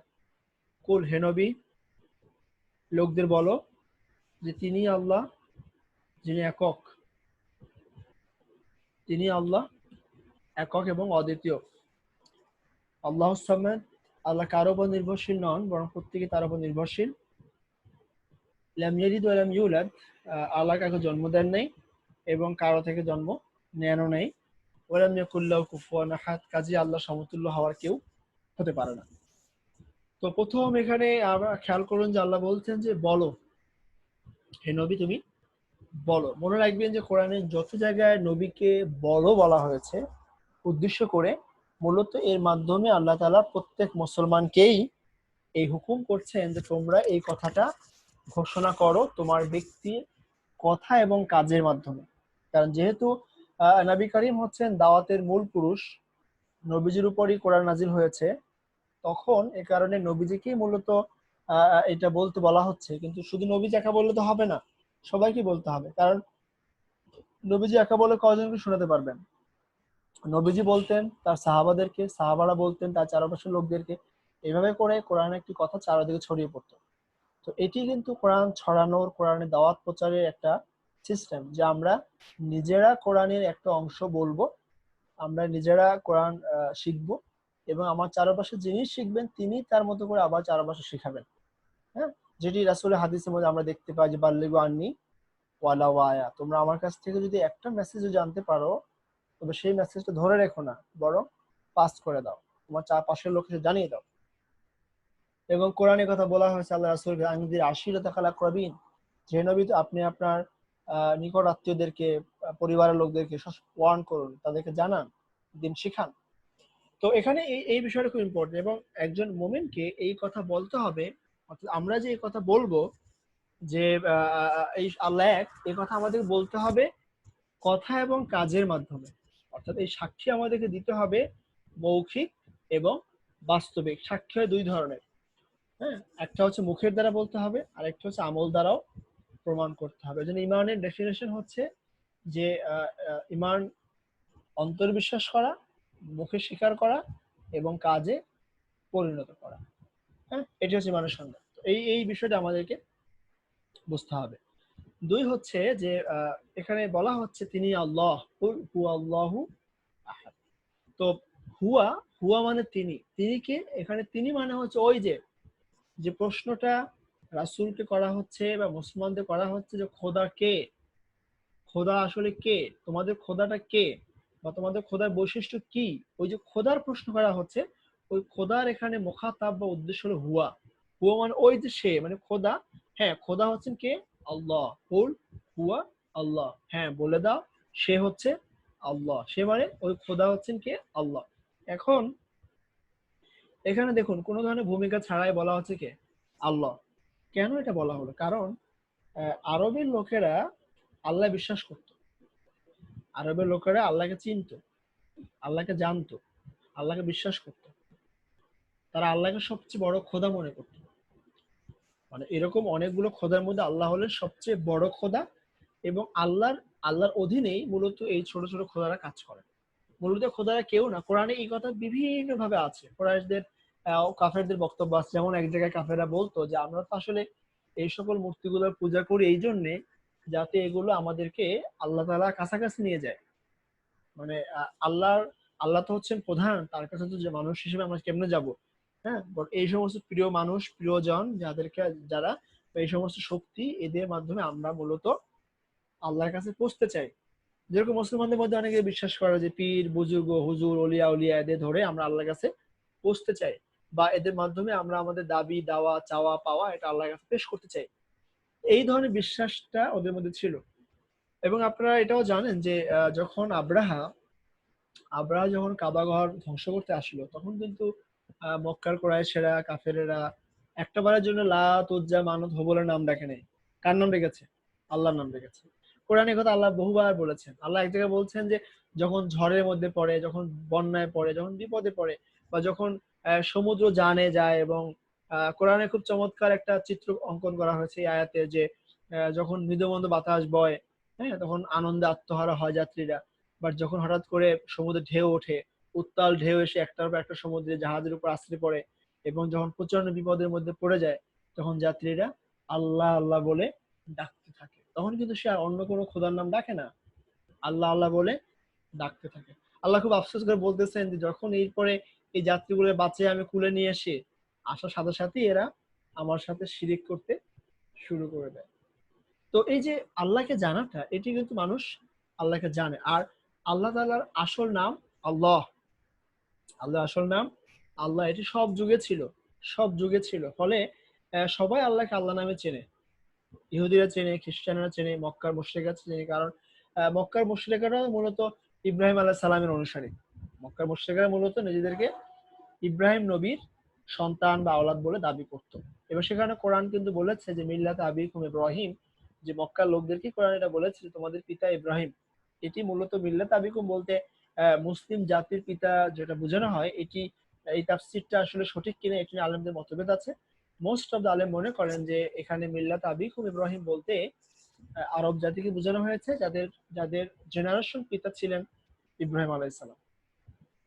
তো তাহলে এই আল্লাহকে চিনতো, ফলে আল্লাহ এখানে নিজেকে আল্লাহ হিসেবে তুলনা করলেন, এবং মক্কার মুশরিকদেরকে, কাফেরদেরকে যারা এটা জিজ্ঞেস করছিল, তাদেরকে এটা বলতে বললেন যে এদেরকে বলে দাও যে আমরা যে আল্লাহর যার ইবাদত করি বা আমাদের খোদা আসলে ওই আল্লাহই, যাকে তোমরা বড় খোদা হিসেবে মনে করো, সেই আমাদের একমাত্র ইলাহ। আমরা তোমাদের ছোট ছোট খোদাগুলো কাউকে মানি না, এগুলো একটাও খোদা না। বরং ওই বড় খোদাটা, বড় খোদা যাকে তোমরা একমাত্র খোদা হিসেবে মানো, সেই যে ইলাহ, হ্যাঁ, তাকেই আমরা আমাদের একমাত্র ইলাহ হিসাবে মনে করি। যেহেতু ওরাও আল্লাহকে দেখতে পেতো না, ওরাও জানে আল্লাহ গায়েব, আল্লাহ অদৃশ্যে থাকেন, আল্লাহ দেখা যায় না। হ্যাঁ, ওরা এটা জানতো আল্লাহ গায়েবে আছেন। সো তখন মুসলমানরা বলে দিলেন যে তিনি হচ্ছেন আল্লাহ, যিনি গায়েবে রয়েছেন। তার মানে স্রষ্টা দৃশ্যমান হতে পারবেন না। এরপরে আপনি দেখুন যে আল্লাহ একক এবং অদ্বিতীয়। আহাদ, আহাদ শব্দের ব্যবহার হয়েছে। গ্রামাটিক্যালি এই আহাদ শব্দটা মূলত ব্যবহৃত হয় না। গ্রামারে আহাদ শব্দটা আরবিতে এইভাবে ইউজ হয় না। একটা ব্যতিক্রম ধর্মে ইউজ আল্লাহর ক্ষেত্রে করলেন। কারণ এই আয়াতে আল্লাহ তাআলা নিজেকে এক্সেপশনাল এবং সবার চেয়ে ব্যতিক্রম হিসেবে পেশ করছেন। আল্লাহ বলছেন যে আমি টোটালি এক্সেপশনাল, আমার সাথে কোনো কম্পেয়ার হয় না, আমার সাথে কোনো তুলনা নেই, আমার কোনো অংশীদার নেই। তাহলে আল্লাহ এই জন্য আহাদ শব্দ ইউজ করলেন, যার অর্থ হচ্ছে যে এর বিন্দু মাত্র শরিকানাও নাই, কেউ নাই। এবং আহাদের মানে হচ্ছে একক। আহাদ মানে এক না, আহাদ মানে একক। হ্যাঁ, এককের কোনো ধরনের প্লুরাল ফর্ম হয় না। ঠিক আছে? তো এখন এই জায়গাটা এসে মুসলমানদেরকে ভালো করে বুঝতে হবে খোদার গুরুত্বটা। যে আল্লাহ যদি একজন না হন, স্রষ্টা যদি একজন না হন, তাহলে আসলে ফাসাদ তৈরি হবে। যখনই আপনারা দেখবেন আজকে এই যে বিশ্বে এত ফাসাদ হচ্ছে, এত বিশৃঙ্খলা হচ্ছে, এত অশান্তি হচ্ছে, তার কারণ কি? তার কারণ এখানে অনেক স্রষ্টা বসবাস করে এই পৃথিবীতে। বর্তমান সময়ে অনেক স্রষ্টার হুকুমা চলতেছে। হ্যাঁ, যখন এটা খুবই মজার একটা বিষয় যে মানুষ যখন আল্লাহকে না মানে, যখন মানুষ মনে করে যে আমি আমার লাইফের সিদ্ধান্ত গ্রহণ করব, বা মানুষ নিজেই মানুষের প্রয়োজন অনুযায়ী আইন তৈরি করবে, যেটি আমাদের ডেমোক্রেসি বা যেটি আমাদের ওয়েস্টার্ন ফিলসফি বা এই বস্তুবাদী সমাজের মূল বক্তব্য, যে মানুষ নিজেরাই নিজেদের ভালো মন্দ নির্বাচন করবে, তার মানে হচ্ছে মানুষ নিজেই নিজের খোদা হয়ে বসবে। ওই যে গানের মতো যে আমরা সবাই রাজা। হ্যাঁ, তো সবাই যখন রাজা হয়ে যাবে, তখন প্রজা হবে কে? আর এক রাজার আইন আর এক রাজা কেন মানবে? ফলে এই যে ফাসাদ তৈরি হচ্ছে আমাদের পৃথিবীতে, তার বড় কারণ হচ্ছে যে পৃথিবীতে এই মুহূর্তে অনেক খোদার অস্তিত্ব বিরাজ করছে বিরাজ করছে। ফলে মুসলমানদেরকে খুব সতর্ক হতে হবে। মুসলমানেরা তাওহীদের প্রশ্নে কোনোভাবে ছাড় দিতে পারে না। আল্লাহর উলুহিয়াত, আল্লাহর খোদায়িত্বের বাইরে এসে আর কোনো খোদায়িত্বকে স্বীকার করা যাবে না। ফলে এখানে আরেকটা প্রশ্ন আপনাকে বলে রাখি, যে অনেক সময় আমরা দেখি যে নন মুসলিমদের সাথে আমরা একটা ধর্মীয় সংলাপ করি। নন মুসলিমের সাথে ধর্মীয় কোনো সংলাপ করা যাবে না। নন মুসলিমরা, যারা ইসলাম মানে না, যাদের ধর্মের বিশ্বাসটা শিরক, শিরকিয়াত রয়েছে, তাদের সাথে ধর্ম নিয়ে কোনো আলাপ নেই। তাদের সাথে আলাপ হতে পারে জাগতিক বিষয় নিয়ে, যে দুনিয়ায় আমাদের সমাজের সমস্যা আছে, রাস্তাঘাটের সমস্যা আছে, বা রাজনৈতিক সমস্যা আছে, এগুলো নিয়ে আলাপ হতে পারে। কিন্তু ধর্মীয় বিশ্বাস নিয়ে আমাদের কোনো আলাপ, ওদের সাথে কোনো কম্পেয়ার, কোনো ডিবেট, কোনো বিতর্ক আমরা জড়াবো না। কারণ ওদেরকে আমাদের এখানে কোনো ছাড় দেওয়ার সুযোগই নেই। তো এই বিষয়টা আমাদেরকে বুঝতে হবে। এবং এরপরে যেটি আল্লাহ বলছেন যে আল্লাহ সামাদ। হ্যাঁ, সমাদ শব্দের অর্থ হচ্ছে যিনি সর্বময় ক্ষমতার মালিক। হ্যাঁ, সুপ্রিম লিডার। সমাদ মানে হচ্ছে এমন লিডার যার কাছে সবাই এসে সাহায্য চায়, এমন কেউ একজন যার কাছে সবাই এসে জিম্মা হন, যিনি অ্যাবসোলুট পাওয়ার হোল্ড করেন, তাকে সমাদ বলা হয়। তো মানুষ সৃষ্টিগত ভাবেই কিন্তু পরের উপর নির্ভরশীল। মানুষ কখনোই কিন্তু স্বাধীন নয়, স্বনির্ভর নয়। আমরা অনেক সময় স্বনির্ভর দেশ, স্বনির্ভর জাতি, স্বনির্ভর ব্যক্তি, হ্যাঁ, এটা বলতে চাই। আমরা অনেক সময় বলি যে মানুষ পায়ের উপর দাঁড়াবে, বা ছেলেদেরকে আমরা বলি তোমরা বড় হয়ে পায়ের উপর দাঁড়াও, নিজের পায়ে নিজে দাঁড়াও। তো আসলে এই শব্দগুলো এক ধরনের আপেক্ষিক, কিন্তু কোনোভাবে মানুষ স্বনির্ভর হতে পারে না। যেমন ধরুন, এই যে আমরা, শুধু একটা উদাহরণ আপনাদেরকে দিই, যে যারা এই যে নাপিত, আমাদের সমাজে চুল চুল দাড়ি কাটেন, যদি নাপিত কেউ না থাকে, মানে সমাজে কোনো নাপিত নেই, কি হবে বলুন তো? দেখবেন যে 1 বছরের মধ্যে বাংলাদেশের মানুষদেরকে মনে হবে সব জঙ্গল থেকে আসছে, তাই না? তার মানে খুবই ইম্পর্টেন্ট। আমরা যারা শহরে থাকি, দেখবেন যে শহরে যারা ময়লা পরিষ্কার করে, হ্যাঁ, যাদেরকে আমরা একেবারে সুইপার বা অন্য কিছু বলি, তো এরা যদি একবার বলে যে না, এই কাজটা খুবই খারাপ, সমাজে এটা কোনো দাম নাই, মূল্য নেই, আমরা এটা করবো না, আমরা ময়লা নিব না, তাহলে কি হবে? এই শহরে কি বসবাস করা যাবে? দেখবেন যে শহরে 1 সপ্তাহের মধ্যেই পুরা প্রত্যেকটা ঘরের মধ্যে দিয়ে গন্ধ ছড়াচ্ছে। তার মানে মানুষ পরনির্ভরশীল। মানুষ কিন্তু কিছু করতে পারে না একাকী। প্রত্যেকটা মানুষ পরনির্ভরশীল। মানে এভাবেই করে মানুষ সামাজিক জীব হয়েছে। মানুষ মানুষের উপর নির্ভরশীল, মানুষ সৃষ্টির উপর নির্ভরশীল। আমরা যদি বলি যে আমরা এখন মাছ গুলো যদি হারিয়ে যায়, বা গরু ছাগল মাংস যদি হারিয়ে যায়, বা ডাল চাল যদি হারিয়ে যায়, আর মানুষ বাঁচবে? মানুষ খেতে পারবে? খেতে পারবে না। তাহলে মানুষ সৃষ্টির উপর নির্ভরশীল, মানুষ প্রকৃতির উপর নির্ভরশীল, মানুষ মানুষের উপর নির্ভরশীল। তার মানে সৃষ্টির প্রত্যেকটা জিনিসই কিন্তু নির্ভরশীল। কোন সৃষ্টি স্বনির্ভর হতে পারে না, এটা সৃষ্টি বৈশিষ্ট্য। আর স্রষ্টার বৈশিষ্ট্য হলো তিনি পরনির্ভরশীল নন, তিনি স্বনির্ভরশীল। এটাই সৃষ্টি এবং স্রষ্টার মধ্যে পার্থক্য। এই জন্য মানুষ স্বাধীন হতে পারে না, স্রষ্টা স্বাধীন। মানুষ যা খুশি করতে পারে না, স্রষ্টা যা খুশি করতে পারেন। মানুষ যা খুশি তা দিতে পারে না, স্রষ্টা যা খুশি দিতে পারেন। মানুষ যা খুশি সে আইন প্রণয়ন করতে পারে না, স্রষ্টা যা খুশি সে আইন করতে পারেন। এটি স্রষ্টার বৈশিষ্ট্য এবং স্রষ্টা অ্যাবসলিউট পাওয়ার হোল্ড করবেন। এটি হচ্ছে মূলত এখানে স্রষ্টার ক্ষমতা। এটা আল্লাহ বলছেন, আল্লাহ অ্যাবসলিউট পাওয়ার অধিকারী, আল্লাহ যা খুশি করতে পারেন, আল্লাহ যারে যা ইচ্ছা দিতে পারেন। আল্লাহ এটা কোরআনে বহু জায়গায় বলেছেন যে আমার ইচ্ছা আমি হেদায়েত দিব, আমার ইচ্ছা আমি গোমরাহ করে দিব, আমার ইচ্ছা আমি অঢেল সম্পদ দিব, আমার ইচ্ছা আমি হিসেব করে গুনে গুনে দিব, আমার ইচ্ছা আমি রোগ দিব, আমার ইচ্ছা আমি সুস্থতি করব, আমার ইচ্ছা আমি জীবন দিব, আমার ইচ্ছা আমি মেরে ফেলবো। আমার ইচ্ছা, আমার ইচ্ছা, আমার ইচ্ছাই আইন। স্রষ্টার ইচ্ছাই আইন, স্রষ্টার ইচ্ছাই হুকুম। কিন্তু বান্দার কোনো ইচ্ছা নেই স্রষ্টার ইচ্ছার সামনে। কারণ বান্দা বলছে ইন্নী ওয়াজ্জাহতু ওয়াজহিয়া লিল্লাযী, যে আমি আমার সমস্ত ইচ্ছাকে আমার রবের পায়ে সুপর্দ করলাম। That's call Muslim, that's call Muslim. তো এই জিনিসটি সৃষ্টি এবং স্রষ্টার মধ্যে বৈশিষ্ট্যটা আমাদের বুঝতে হবে। এখন যাদেরকে আল্লাহ ছাড়া আর যাদেরকে খোদা মনে করা হচ্ছে, এই যে হিন্দুরা যাদেরকে খোদা মনে করে বা খ্রিস্টানেরা ঈসা আলাইহিসসালামকে খোদা মনে করে। ঈসা আলাইহিসসালাম তো মানুষের উপর নির্ভরশীল ছিলেন। তিনি হাটে যাইতেন, বাজারে যাইতেন, তার খাইতে হইতো, তার জন্ম হয়েছে, তার মা ছিল, তার মা মারিয়াম মানুষের উপর নির্ভরশীল ছিলেন। বা ইহুদিদের খোদা যাকে বলা হয় ওজায়ের নবী, মানুষ ছিলেন, মানুষের উপর ডিপেন্ডেন্ট ছিলেন, জন্ম নিয়েছে মরে গেছেন, তাহলে খোদা হওয়া যোগ্য নন। হ্যাঁ, কোরআনে এটা খুব মজা করে এগুলো বলা হয়েছে যে যাদেরকে তোমরা পূজা করো, এই সমস্ত মূর্তিগুলো, যে মূর্তিগুলো আমরা এখন দেখতে পাচ্ছি, যে সরস্বতী, এরপরে এই যে আরো যে ব্রাহ্ম, হ্যাঁ, রাম, এই আরো যে খোদা হিন্দুদের রয়েছে, ওই সময় হিন্দুদের, ওই সময় মুশরিকদের খোদাদের নাম ছিল লাত, মানাত, উজ্জা, হবল। হ্যাঁ, এখনকার সময় নামগুলো চেঞ্জ হয়েছে আমাদের এই সাবকন্টিনেন্টে। তো এরা এমন অদ্ভুত টাইপের খোদা যে নড়তে পারে না, হাঁটতে পারে না, চলতে পারে না, কথা বলতে পারে না, মানুষের কোনো উপকার করতে পারে না, কোনো ক্ষতি করতে পারে না, এমনকি তার নাকের উপরে মশা বস তাড়াতে পারে না, তাই না? এবং খুব মজার ব্যাপার হচ্ছে যে ওদের পায়ে খাবার দিয়ে সে খাবার আবার নিয়ে যায় আর খাইতেও পারে না। তো এটা কিন্তু খুবই একটা দৃশ্যমান ব্যাপার। তো ইব্রাহিম আলাইহিস সালামের ঘটনা আপনারা জানেন যে উনি এইভাবে যখন ওখানে গেলেন, গিয়ে বললেন এই তোরা খাও না কেন? তিনি যখন সেই মূর্তির ঘরে গেলেন, গিয়ে বললেন খাচ্ছ, তোরা খাও না কেন? তোমরা খাচ্ছ না কেন? তোমাদের পায়ে খাবার দেয়া আছে, খাচ্ছ না কেন? কথা বলো, কথা বলছো না কেন? কি হলো? তার মানে এরা কথা বলতে পারে না, খাইতে পারে না। এই ধরনের আহ, এরা এত বেশি পরনির্ভরশীল। এই ধরনের মূর্তিগুলো আরো বেশি পরনির্ভরশীল। মানুষ তো কিছুটা স্বাধীন, কিছুটা সক্ষমতা রাখে, কিন্তু ওরা আরো পরনির্ভরশীল। এখন তো ওরা, হিন্দুরা তো গরুকেও পূজা করে। তো এখন আপনারা এই প্রশ্নটা চিন্তা করে দেখতে পারেন যে কেন তাহলে এইভাবে একটা জড় পদার্থ, যার কোনো ভিত্তি নাই, যার কোনো গুরুত্ব নাই, যার কোনো শক্তি নাই, কোনো ক্ষমতা নাই, এরকম একটা জিনিসকে কেন খোদার আসনে বসানো হচ্ছে, কেন খোদা হিসেবে কল্পনা করা হচ্ছে? অথচ আমরা জানি যে খোদা হতে হলে তাকে সুপ্রিম পাওয়ারফুল হতে হবে, খোদা হতে হলে তাকে অ্যাবসলিউট পাওয়ারের মালিক হতে হবে, কারণ নাহলে খোদা হতে পারে না। কারণ খোদা হওয়ার শর্ত হলো সমাদ হওয়া, আল্লাহ সমাদ।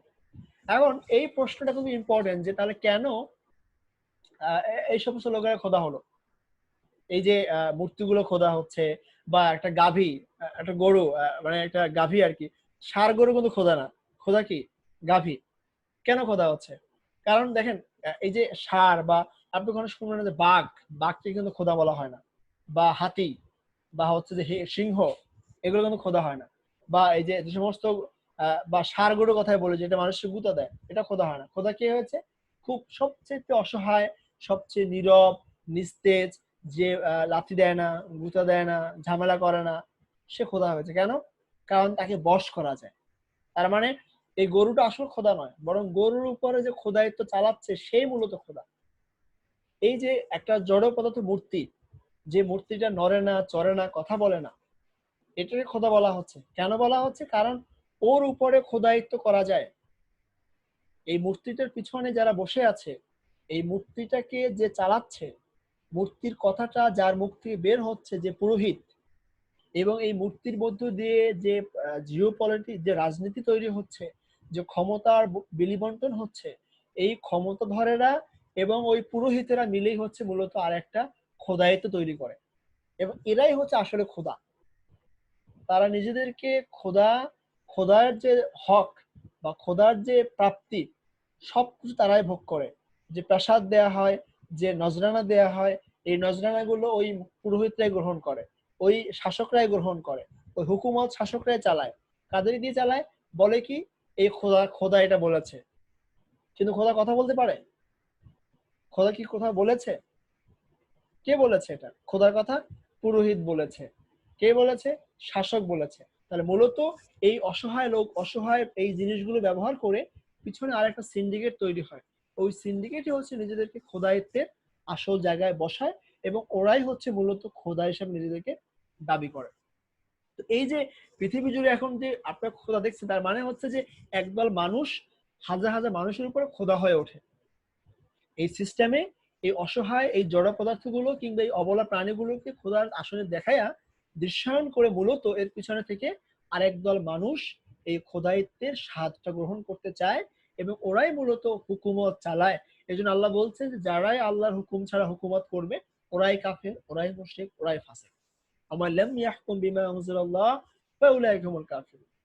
মানে যারা প্রবৃত্তির গোলামি করছে তারাই মূলত নিজেদেরকে খোদার আসনে বসাচ্ছে। তো বর্তমান সময় এটা খুবই খুবই মারাত্মক আকার ধারণ করেছে। বিশেষ করে এই আধুনিক সমাজে এটা খুব মারাত্মক এই জায়গাটা ঘটে গেছে। লাম ইয়ালিদ ওয়া লাম ইউলাদ, এটি খুবই সহজ একটা আলোচনা যে জন্ম দেয়া জন্ম নেয়া এটি মূলত সৃষ্টির বৈশিষ্ট্য, স্রষ্টার নয়।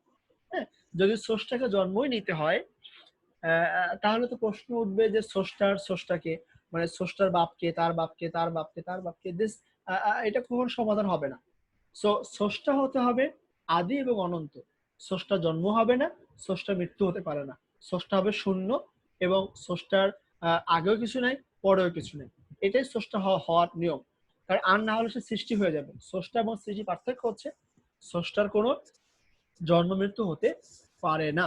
তো নর্মালি যেটা হয়েছে যে খ্রিস্টানেরা ইহুদিরা স্রষ্টা জন্ম স্বীকার করে, যে তাদের স্রষ্টারা জন্মগ্রহণ করেছেন, ঈসা মুসা বা ওজায়ের। আবার হিন্দুদের স্রষ্টা জন্ম আছে। আমরা এই যে বৌদ্ধদের স্রষ্টা দেখি যে তারও জন্ম আছে, বাট মৃত্যু, এদের জন্ম মৃত্যু আছে।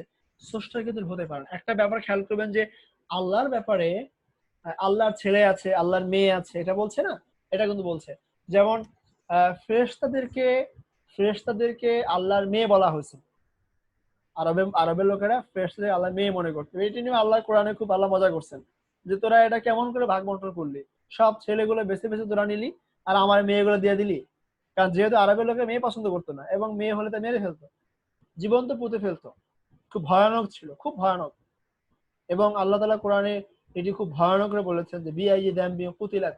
কিয়ামতের ময়দানে আল্লাহ ওই সমস্ত মেয়েদেরকে জিজ্ঞেস করবেন যে বাপেরা কেন তাদেরকে মেরেছিল, এবং সেদিন কিন্তু এই ধরনের পাপের শাস্তি খুব ভয়ানক হবে।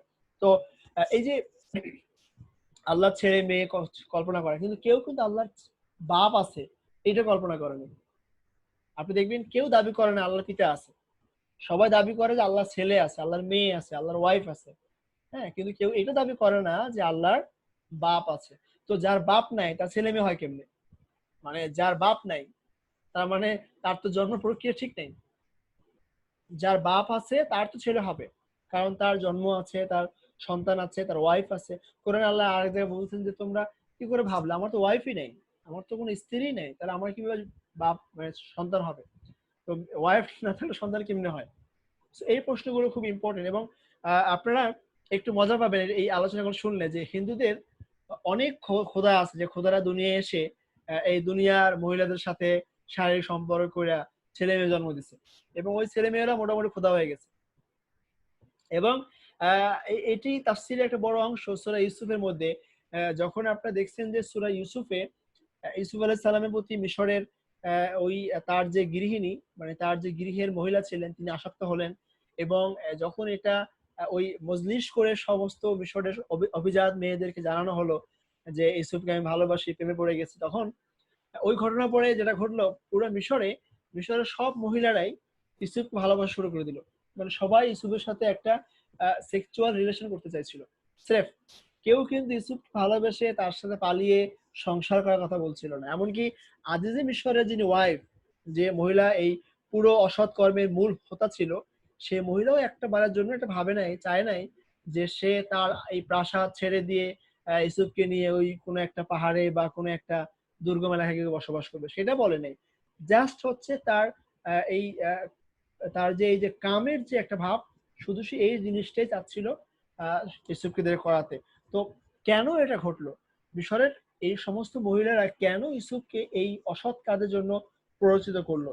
তার বড় কারণ হচ্ছে যে যখন ওই সমাবেশে, নারীদের সমাবেশে ইসুফ আলাইহিস সালাম আসলেন, তখন নারীরা একটা কমেন্ট করেছিল। আপনারা হয়তো সূরা ইউসুফ পড়লে দেখবেন, সেখানে নারীরা বলেছিল যে আল্লাহি, আল্লাহর শপথ, এ তো কোনো মানুষ নয়, এ মানুষ নয়, বরং এ হচ্ছে ফেরেশতা। ভালো করে খেয়াল করবেন যে ইউসুফ আলাইহিস সালাম সম্পর্কে ওই সময়ের ওই নারীরা বলতেছে তার তার সৌন্দর্য দেখে যে তিনি তো কোনো মানুষ নন, ইনি ফেরেশতা। এখন খেয়াল করুন, ফেরেশতাদের ব্যাপারে গ্রিক সভ্যতার বা মুশরিকদের চিন্তা কি? যে ফেরেশতারা হচ্ছে আল্লাহর ছেলে মেয়ে, আল্লাহর ছেলে মেয়ে। তার মানে তারা পার্ট অফ গড, ফেরেশতারা পার্ট অফ গড। এখন এই ধরনের কোনো একজন ফেরেশতার সাথে যদি শারীরিক মিলন করে কোনো একটা সন্তান জন্ম দেয়া যায়, তাহলে সেই সন্তানও পার্ট অফ গডের একটা অংশ হবে। হ্যাঁ, আর এই সন্তান জন্ম দেওয়ার মধ্য দিয়ে যে মহিলা সন্তান জন্ম দিবে, সেও খোদার আত্মীয়, বা তার একটা মোটামুটি একটা আলাদা মর্যাদা ইজ্জত তৈরি হবে।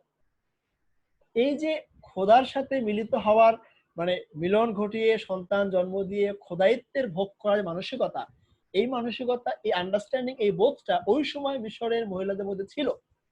এবং তারা সে কারণেই সবাই মিলে, মানে যে যেখান থেকে সুযোগ পাচ্ছে ইউসুফকে টানার চেষ্টা করতেছে। এবং শেষমেশ আল্লাহ নবী বাধ্য হয়ে বলছে, আল্লাহ আমার জেলে পাঠায় দাও, এর চেয়ে জেল ভালো। এই যে ঘটনা ঘটলো, কারণ তারা খোদার সন্তান হওয়ার একটা চেষ্টা করত, কিন্তু খোদার কোনো পিতা ছিল না এবং খোদার কোনো ওয়াইফও ছিল না। এটা আমাদের বুঝতে হবে। বিশেষ করে এই জায়গাতে এসে সকল মানুষ সমান, সকল মানুষ কি সমান, কোনো মানুষ কোনো মানুষের উপরে মর্যাদাবান নয়। মর্যাদার ভিত্তি হবে তাকওয়া, আল্লাহ এবং সকল বান্দার মাঝখানে কোনো বান্দা নাই। এই জন্য আমাদের পীর বুজুর্গ, বাবা, খাজা বাবা বা অন্য কোনো বুজুর্গ, হুজুর, আলেম ওলামা, এদের কাউকেই সাধারণ মানুষের উপরে উঠিয়ে চিন্তা করার সুযোগ নেই।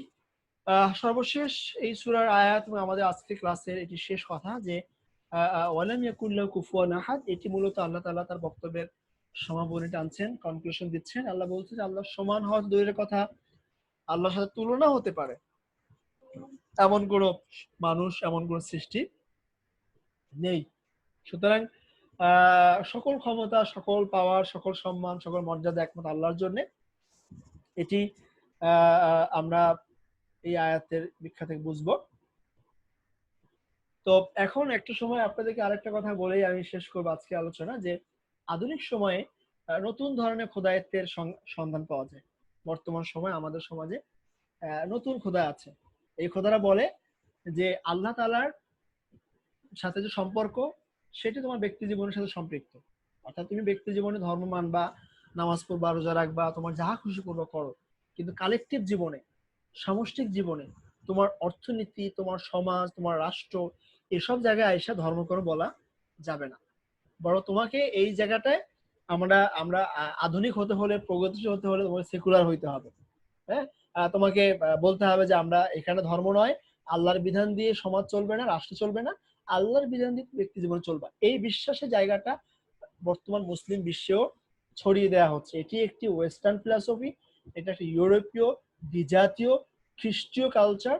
কারণ এটি সম্পূর্ণভাবে একটা জাহিলি চিন্তা। এই চিন্তাটা আমাদের সমাজে এইভাবে ছড়ানো হচ্ছে। মূলত এর মধ্য দিয়ে একদল মানুষ নিজেদেরকে খোদার আসনে বসাতে চায়, যারা আমাদের উপরে হুকুমত চালাবে, মুসলমানদের উপরে আইন তৈরি করবে, মুসলমানদের উপরে সমাজ নির্ধারণ করবে, নিয়ম তৈরি করবে। এই যে খোদায়িত্বের যে নতুন ডাইমেনশন, এটি খুব ভয়ানক। এটি বোঝা যায় না, দেখা যায় না, ধরা যায় না, কিন্তু এরা খোদায়িত্ব চালাচ্ছে। ফলে এই ধরনের খোদায়িত্বের বিরুদ্ধে যতক্ষণ পর্যন্ত আমরা আমাদের ইমানকে মজবুত না করব, আমাদের চিন্তা বিশ্বাস মজবুত না করব, এবং সামষ্টিক জীবনে একজন মানুষের প্রত্যেকটা জিনিসে আমরা যতক্ষণ আল্লাহকে আমাদের সবকিছুর অ্যাবসলিউট না ভাববো, ততক্ষণ কিন্তু আমরা কোনোভাবেই এই সূরা ইখলাসটা বুঝতে পারবো না। সুতরাং বর্তমান সময়ে জাহেলিয়াতকে সামনে রেখেই আমাদেরকে সূরা ইখলাস পড়তে হবে। এবং এখলাস পড়ার আগে আমাদেরকে এখলাস ঠিক করে নিতে হবে। এখলাস পড়ার আগে আমাদের ইমানিয়াতকে ঠিক করে নিতে হবে, কারণ ইমান ঠিক না হলে সূরা ইখলাস পড়ে কোনো লাভ হবে না। তো আমি এই দীর্ঘ আলোচনা সূরা ইখলাসে যে আলোচনা করলাম, এখানে আপনারা এই তাফসীরটা পেয়ে যাবেন, নোটগুলো আপনাদেরকে দেওয়া হবে, ভিডিওগুলো আপনারা পাবেন। এবং একই সাথে আপনাদেরকে আমি আবারও অনুরোধ করছি আপনারা 3টা তাফসীর দেখবেন, তাফসীর ইবনে কাসির, তাফসীর মারিফুল কোরআন এবং তাফসীরে তাফহিমুল কোরআন। এই তাফসীর 3টা আপনারা দেখার চেষ্টা করবেন, পাশাপাশি আমার আলোচনাগুলো আপনারা দেখবেন এবং নিজেরাও একটু চিন্তা ফিকির করবেন, কারণ আপনারা কোরআন জানেন, আপনারা আপনাদের ব্যক্তি জীবনে, সমাজ জীবনের সাথে কোরআনের এই আয়াতগুলো রিলেট করবেন, নিজেরা শিখবেন, নিজেদের মতো করে তাফসীর করবেন, সেটা সবচেয়ে ভালো হবে কোরআন বোঝার জন্য। কোরআন বোঝার জন্য চিন্তা করা, ফিকির করাটা জরুরি। তো আজকে আমরা অলমোস্ট প্রায় 1 ঘন্টা 40 মিনিটের ক্লাস হয়ে গেছে, আমরা আর দীর্ঘ করব না। তো আমি আমার বক্তব্য শেষ করছি। এই আলোচনাতে যদি কোনো ভুল হয় আল্লাহ আমাদের ক্ষমা করুন, এবং এই আলোচনা আমাকে এবং আপনাদের সকলকে জানার, মানার এবং এই অনুসরণ করার তৌফিক দান করুন। আমিন। আসসালামু আলাইকুম ওয়া রাহমাতুল্লাহ। যদি কারো প্রশ্ন থাকে প্রশ্ন করতে পারবেন, এবং আমরা এই মুহূর্তে একটু আপনাদের অ্যাটেন্ডেন্সটা নিয়ে নিব, এরপরে ক্লাস শেষ করবো ইনশাআল্লাহ। জি, যদি কারো প্রশ্ন থাকে করতে পারেন। আমাদের ক্লাস শেষে সবাই একবার দুরূদ শরীফ পড়ে নিই। আল্লাহুম্মা সাল্লি আলা মুহাম্মাদ ওয়া আলা আলি মুহাম্মাদ কামা সাল্লাইতা আলা ইব্রাহিম ওয়া আলা আলি ইব্রাহিম ইন্নাকা হামিদুম মাজিদ। আল্লাহুম্মা বারিক আলা মুহাম্মাদ ওয়া আলা আলি মুহাম্মাদ কামা বারাকতা আলা ইব্রাহিম ওয়া আলা আলি ইব্রাহিম ইন্নাকা হামিদুম মাজিদ। আসসালামু আলাইকুম ওয়া রাহমাতুল্লাহ। ওয়ালাইকুম আসসালাম।